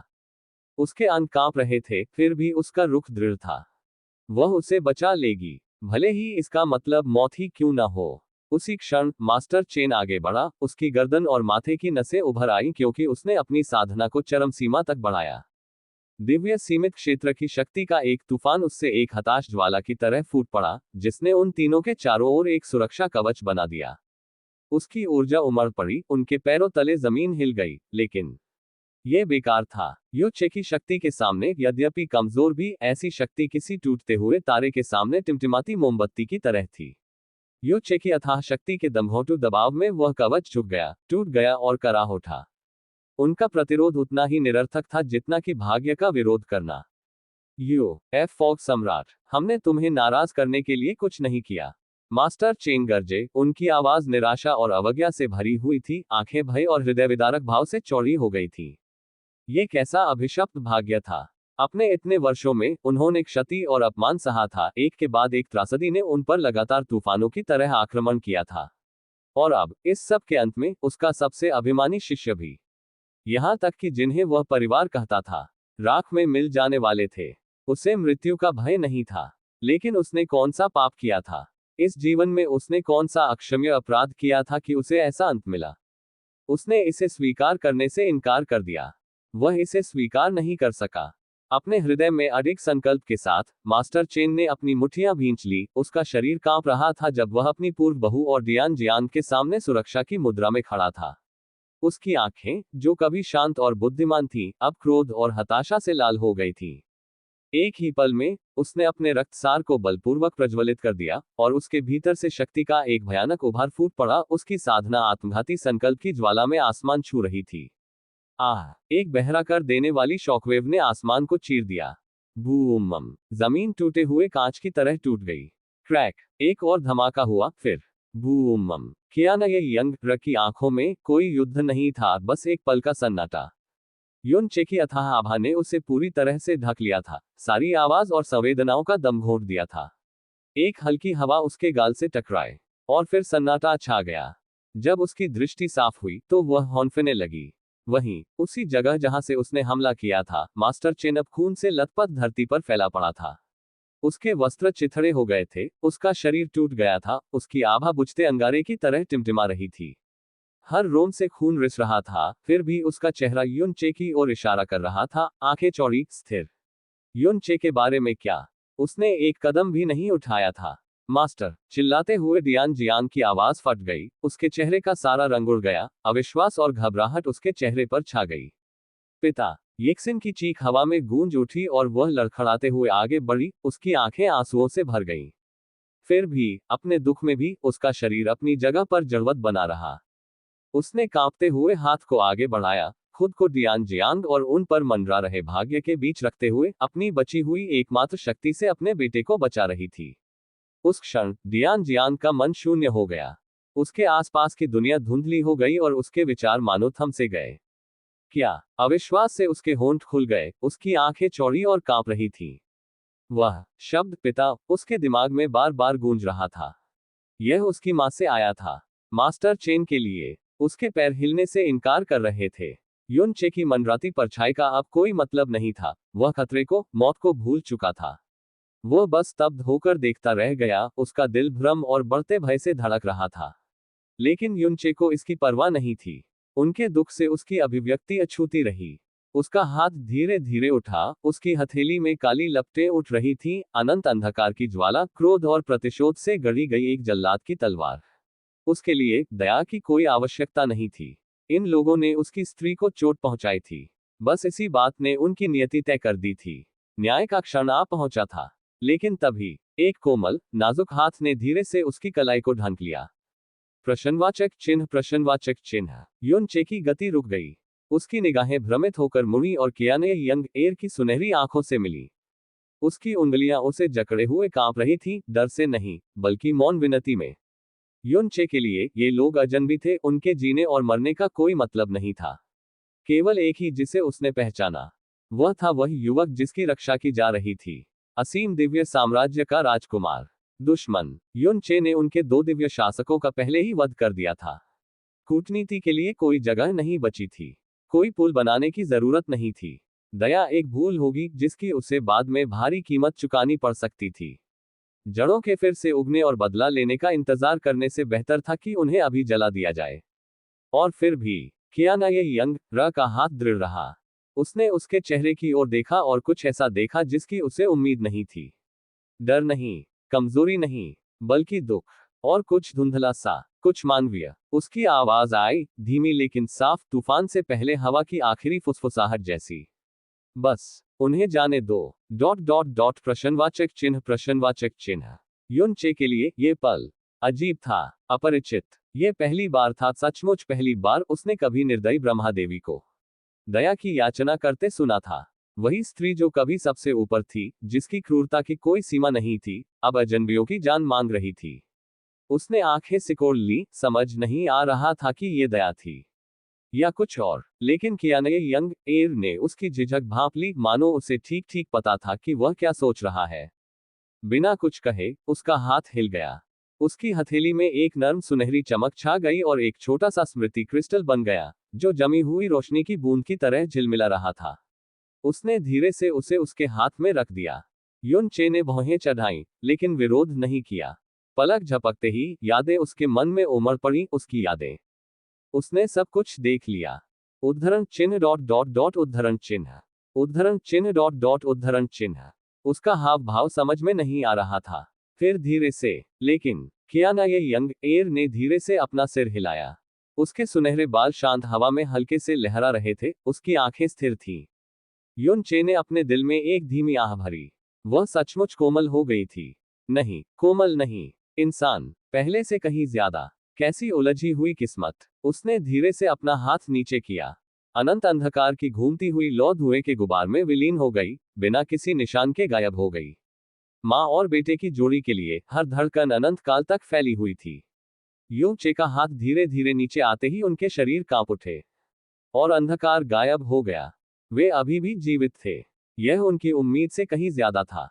येक्सिन की आंखों में आंसू आ गए जब वह उस सुनहरे बालों वाली महिला की ओर मुड़ी जिसने फांसी रोक दी थी। शुक्रिया, शुक्रिया, हमें बख्शने के लिए, उसने फुसफुसाते हुए कहा, उसकी आवाज फट गई। शुक्रिया, डियान जियांग ने कमजोरी से कहा, उसके पैर मुश्किल से उसे सीधा संभाल रहे थे। लेकिन फिर, यूं चे के अगले शब्द उनकी आत्माओं पर बिजली की तरह गिरे। अपनी साधना को अपंग कर दो। हवा शांत हो गई। वे शब्द कोई मांग नहीं थे। वे एक सजा थे, एक मौत की सजा। रसातल में साधना के बिना जीना मौत की सजा के समान था। उनके घुटने कांप रहे थे क्योंकि उन शब्दों के भार ने जो भी आशाएं पनपी थी, उन्हें कुचल दिया। कियाना ये यंग र की भी भौहें तन गईं जब उसकी सुनहरी आंखें युन चे की ओर मुड़ी। उसके शब्दों की गंभीरता ने उसे चौंका दिया। उसके होंठ खुल गए, विरोध करने के लिए तैयार, लेकिन इससे पहले कि कोई आवाज निकल पाती, यूनचे की आवाज सीधे उसके दिमाग में गूंज उठी। मैंने उनके भगवान को पहले ही मार डाला है।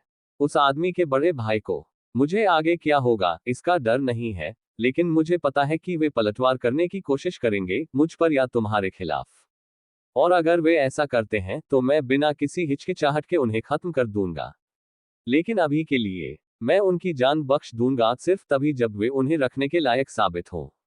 उसकी सांस रुक गई। उसके होठों से एक धीमी आह निकली और उसने धीरे से अपना चेहरा दूसरी ओर घुमा लिया और अपनी आंखें बंद कर ली। ऐसा नहीं था कि वह जो होने वाला था उसे देखना नहीं चाहती थी, बल्कि इसलिए कि उसके दिमाग में कुछ और ही चल रहा था। युन चे के शब्द अब भी उसके दिल में गूंज रहे थे। उसने डियान जियोजी को मार डाला। असीम दिव्य साम्राज्य के सच्चे ईश्वर को। एक सच्चे ईश्वर को। वह कितना ऊंचा चढ़ गया था। वह कितना शक्तिशाली हो गया था। उसका मन भटकने लगा, इस सब के पैमाने को देखकर स्तब्ध। लेकिन युन चे के सामने तीनों के लिए ऐसी कोई सुविधा नहीं थी। सपने देखने का समय नहीं था। केवल एक क्रूर विकल्प, खुद को अपंग बनाकर जीना, या उसकी अवज्ञा करना और नष्ट हो जाना। हा हा हा, हमारी साधना को अपंग कर देना। ठंडी, खून से लथपथ जमीन से खुद को घसीटते हुए, मास्टर चेन ने एक कड़वी, टूटी हुई हंसी निकाली। उसका पूरा शरीर दर्द से कांप रहा था, उसके वस्त्र फटे हुए और लाल रंग के हो गए थे, लेकिन उसकी आंखें अवज्ञा से जल रही थीं। वह अच्छी तरह जानता था कि युनचे की मांग का क्या मतलब है। अगर वे बच भी गए, तो भी अंत में अथाह धूल उन्हें निगल जाएगी, धीरे धीरे, क्रूरता से, और बिना किसी दया के। तुम्हारे सपनों में, वह दहाड़ा, उसके गले से कठोर अवज्ञा के साथ शब्द फूट पड़े। अगर यही अंत होना था, तो वह खड़े होकर इसका सामना करेगा, गिरगिटाने नहीं। ऊर्जा के एक तेज उभार के साथ, मास्टर चेन की आवाज मैदान में गूंजी, भागो। उसका शरीर एक सुनहरी चमक में फूट पड़ा, उसकी शक्ति का बल उनके पैरों तले की धरती को हिला रहा था। आकाश कांप उठा, हवा चीख उठी। उसने एक निश्चित तकनीक का प्रयोग किया था, एक ऐसी तकनीक जो शक्ति की अंतिम ज्वाला को प्रज्वलित करने के लिए जीवन को ही निगल जाती है। उसका जीवन आभामंडल तेजी से ढहने लगा, जैसे कोई मरता हुआ तारा अपने भीतर खींच लिया गया हो। और फिर भी, उसके बलिदान के सामने, दोनों भागे नहीं। येक्सिन और डियान जियांग ने उसकी आज्ञा को अनसुना कर दिया, और अडिग संकल्प के साथ उसके साथ खड़े रहे। मास्टर चेन ने उनकी ओर देखा, उसकी सुनहरी आभा तेजी से टिमटिमा रही थी। वो बस एक लंबी, थकी हुई आह भर सका। उम्र के साथ पहले से ही झुकी हुई उसकी काया अब उसके सामने मुरझा गई थी। उनकी आंखें, उसके बाल और सफेद होते जा रहे थे, उसकी त्वचा कमजोर हड्डियों पर कसती जा रही थी, जैसे जैसे उसकी जीवन शक्ति हर पल कम होती जा रही थी। लेकिन बदले में, उसकी शक्ति आसमान छू रही थी। बूम! जैसे ही यिक्सिन और डियान जियांग दोनों ने उसके बगल में अपनी पूरी साधना शुरू की, प्रकाश और शक्ति का एक विस्फोट बाहर की ओर फूट पड़ा। उनकी संयुक्त शक्ति हताशा से जल उठी, कच्ची, चमकदार और अल्पकालिक। युन चे की तुलना में उनकी शक्ति शून्य में एक टिमटिमाहट, तूफान में फेंकी गई रेत के एक कण के अलावा कुछ नहीं थी। और फिर भी, उस क्षणभंगुर क्षण में, उन्होंने साथ साथ जलना चुना। दबाओ! एक शब्द स्वर्ग से एक दिव्य आदेश की तरह उतरा, और उसी क्षण ऊपर से एक जबरदस्त ईश्वरीय शक्ति उमड़ पड़ी, जिसने मास्टर चेन को उनकी अंतिम तकनीक पूरी तरह से प्रज्वलित होने से पहले ही अपनी जगह पर जकड़ लिया। वह सुनहरी आभा जो उसके शरीर के चारों ओर बेतहाशा घूमने लगी थी, अचानक बंद हो गई, फटते फटते जम गई, क्योंकि उसकी क्षीण होती जीवन शक्ति एक अदृश्य भार के नीचे रुक गई। उसी समय डियान शियांग और यिक्सिन ने अपनी शक्ति छिन भिन महसूस की, मानो स्वर्ग ने ही उनकी आध्यात्मिक जड़ों को कुचल दिया हो। उनकी शक्ति लुप्त हो गई, और उनके घुटने उस दिव्य आभा के दबाव में झुक गए। आसमान से पान बुवांग उतरा, उसकी उपस्थिति विशाल और अथाह थी, एक ऐसा विनाशकारी प्रभाव बिखेर रही थी जिससे धरती भी कांप उठी। उसी ने उनके विद्रोह को रोका था, अपनी इच्छा से नहीं, बल्कि युन चे के मौन आदेश से। और फिर धमाका, धमाका, धमाका। 3 जोड़ी घुटने एक साथ धरती से टकराए, जैसे दबाव उन पर किसी दिव्य पर्वत की तरह टूट पड़ा हो। उनके शरीर जकड़े हुए थे, उठने में असमर्थ थे, उनके चेहरे खून से लथपथ मिट्टी से दबे हुए थे। उनके दिलों में गर्व, रोष और दुख की ज्वाला भड़क रही थी। लेकिन शायद, बस शायद, यही सबसे अच्छा नतीजा था जिसकी उन्हें उम्मीद थी। या बस यही एक। कांपती सांसों के साथ तीनों ने अपनी आंखें बंद कर ली, उस अंत का इंतजार करते हुए जिसका वे अब और विरोध नहीं कर सकते थे। लेकिन अचानक, उफ! घुटी हुई सांसों की आवाज आई और डियान जियांग और यिक्सिन की आंखें खुल गईं, और उन्होंने एक भयावह दृश्य देखा। मास्टर चेन अब जमीन पर नहीं थे। युन चे ने उन्हें गर्दन से पकड़कर हवा में उठा लिया था। उनका हाथ, किसी ईश्वर के न्याय की तरह, बूढ़े आदमी को सहज शक्ति से जकड़े हुए था, जबकि मास्टर चेन के पैर लटक रहे थे, ऐंठ रहे थे, और उनकी सांसें भींचे हुए दांतों से निकल रही थीं। उस पल, युन चे की पुतलियां टिमटिमा उठीं, एक भयानक, चांदी जैसी रोशनी उनकी निगाहों में लहरा रही थी, जैसे ही उन्होंने बूढ़े आदमी की यादों के सागर पर जोर से आक्रमण किया। फिर, उतनी ही तेजी से, रोशनी फीकी पड़ गई। युन चे की आंखों में एक क्षणिक भावकौंधी, क्या वह दर्द था? दुख? उसे गुजरना पड़ा, लेकिन सिर्फ एक पल के लिए। अगली सांस में, उसके चेहरे पर सन्नाटा और स्थिरता छा गई, शून्य की तरह ही ठंडी और अस्पष्ट। क्या कर रहे हो? तुम कर रहे हो? डियान जियांग की आवाज उसके गले से किसी घायल जानवर की तरह फूट पड़ी, उसकी चीख बिखरी हुई जमीन पर गूंज रही थी। पान बुवांग के दमनकारी दबाव के बावजूद, उसने अपनी आवाज निकालने की कोशिश की, उसकी आंखें भय से चौड़ी हो गईं। उसके मन में सवालों का तूफान उमड़ पड़ा, ऐसे सवाल जिनका शायद कभी जवाब न मिले, लेकिन उनमें से कोई भी उस दर्द के आगे मायने नहीं रखता था जो अब उसके अंदर उमड़ रहा था। मास्टर चेन के साथ उसका रिश्ता सिर्फ गुरु और शिष्य का नहीं था। वह गहरा था, करीबी, परिवार। और अब, जिसने उसे पाला, जो जीवन भर उसके साथ रहा, उसे किसी निकम्मे अपराधी की तरह गले से पकड़े हुए देखना, उसके अंदर कुछ आदिम सा सुलग उठा। बेशक, अगर पान बुवांग सचमुच अपनी पूरी ताकत लगा रहा होता, तो सच्चा ईश्वर भी अपनी उंगली नहीं उठा पाता, चीखना तो दूर की बात है। यह तथ्य कि डियान जियांग अभी भी चीख सकता था, यह तो दया थी, या एक क्रूर मजाक? मुझे मार डालो, लानत है तुम पर। तुम किसका इंतजार कर रहे हो? मास्टर चेन दहाड़ा, उसकी आवाज यूचे की कसी हुई पकड़ से छूटते हुए टूटी और तनावपूर्ण हो गई। हा हा हा, चूंकि तुम इतनी बुरी तरह मरना चाहते हो, यू चे ने व्यंग्य किया, उसकी आवाज ओब्सिडियन की धार जैसी तीखी और ठंडी थी, तो यह सम्राट तुम्हारी इच्छा पूरी करेगा। उसके खाली हाथ के एक झटके से, एक गहरी काली लौ जिंदा हो गई, उसकी हथेली पर दुष्टता से नाच रही थी। शाश्वत अंधकार की लौ घातक इरादे से भड़क उठी, पूर्ण विनाश का वादा। और फिर, पलक झपकते ही, वह गायब हो गई। यू चे ने अपनी पकड़ छोड़ी और बूढ़े आदमी को फेंके हुए कचरे की तरह जमीन पर पटक दिया। एक गहरा सन्नाटा छा गया। फिर उसकी आवाज, शांत लेकिन कहीं ज्यादा भयावह, युद्ध क्षेत्र में गूंज उठी। लेकिन, चलो एक खेल खेलते हैं। उसके शब्द बिजली की तरह कड़क उठे। तीनों की आंखें अविश्वास से चौड़ी हो गईं, उनके मन विचारों में ही जम गए। मैं तुम दोनों को छोड़ दूंगा, अगर तुम में से कोई अपनी जान देना चाहे। विस्मयादिबोधक चिन्ह, विस्मयादिबोधक चिन्ह। भाई युन, तुम क्या कर रहे हो? हुआ कैली की आवाज युनचे के मन में धीरे से गूंजी, उसकी भौहें थोड़ी सिकुड़ गईं, उसकी निगाहों में एक शांत चिंता उभर आई। पूरी तस्वीर समझे बिना भी वह महसूस कर सकती थी, युनचे उन्हें सिर्फ सजा नहीं दे रहा था। अगर वह उन्हें मरना चाहता तो ये बहुत पहले ही खत्म हो सकता था। लेकिन इसके बजाय उसने उन्हें एक विकल्प दिया, एक क्रूर विकल्प। युनचे ने उसकी ओर मुड़कर नहीं देखा, लेकिन उसकी आवाज धीरे से आई। सब ठीक हो जाएगा, ये जल्द ही खत्म हो जाएगा। हालांकि उसके मन में सवाल है, हुआ कैली चुप रहना पसंद करती है। एंट उस क्षण डियान शियांग और यिक्सिन को जकड़े हुए दमनकारी दैवीय दबाव अचानक गायब हो गया। उनके कंधों से अदृश्य भार उतर गया और अनंत काल जैसे प्रतीत हो रहे एक क्षण में पहली बार वे सांस ले पाए। उनकी आंखें चमक उठी, खुशी से नहीं बल्कि आशा की एक क्षीण सी किरण से। तुम सचमुच हमें छोड़ दोगे? डियान शियांग ने कांपती आवाज में पूछा। इस सम्राट के शब्द अटल हैं। युनचे की आवाज पत्थर पर उकेरे गए नियम की तरह गूंजी, अडिग और अंतिम। और उसी क्षण तीनों ने एक दूसरे की ओर देखा। किसी शब्द की जरूरत नहीं थी, वे समझ गए। मानो संकेत मिलते ही तीनों शक्ति से भर गए, उनकी आभाएं बेतहाशा भड़क उठी, जैसे वे खुद को मारने के लिए तैयार हो। अगर उनमें से कोई एक बच जाए, अगर किसी एक की मृत्यु के कारण दो जीवित रह सके, तो वे सभी खुशी खुशी वह भूमिका निभा लेंगे। कोई हिचकिचाहट नहीं थी, केवल दृढ़ संकल्प था। लेकिन कुछ करने से ठीक पहले मैदान में एक ठंडी खर्राटों की गूंज गूंजी, जैसे पान बुवान की दिव्य शक्ति एक बार फिर उमड़ पड़ी। एक सांस के साथ उनकी शक्तियां बुझ गईं, तूफान में फंसी मोमबत्तियों की तरह बुझ गईं। इससे पहले कि वे समझ पाते कि क्या हुआ था, युनचे से प्रकाश की एक गहन ऊर्जा की दीप्तिमान लहर बाहर की ओर बह निकली। यह उनके टूटे हुए शरीरों पर बह गई, फटे हुए मांस को जोड़ दिया और घावों को पल भर में भर दिया।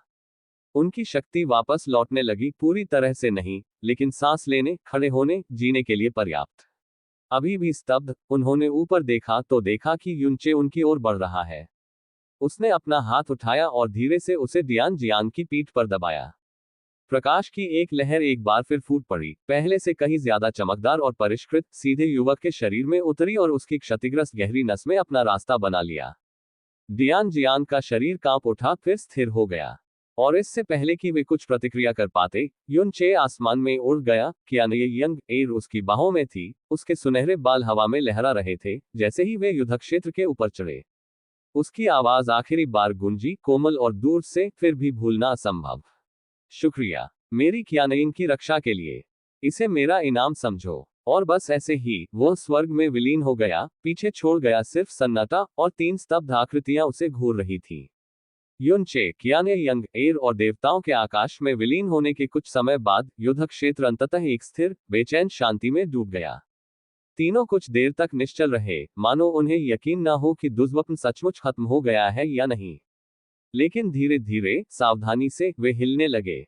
उनके शरीर अब दैवीय दबाव से नहीं कांप रहे थे, उनके घावों से खून नहीं बह रहा था, और वह दमनकारी भय जो उनके दिलों को कुचल रहा था, चला गया था।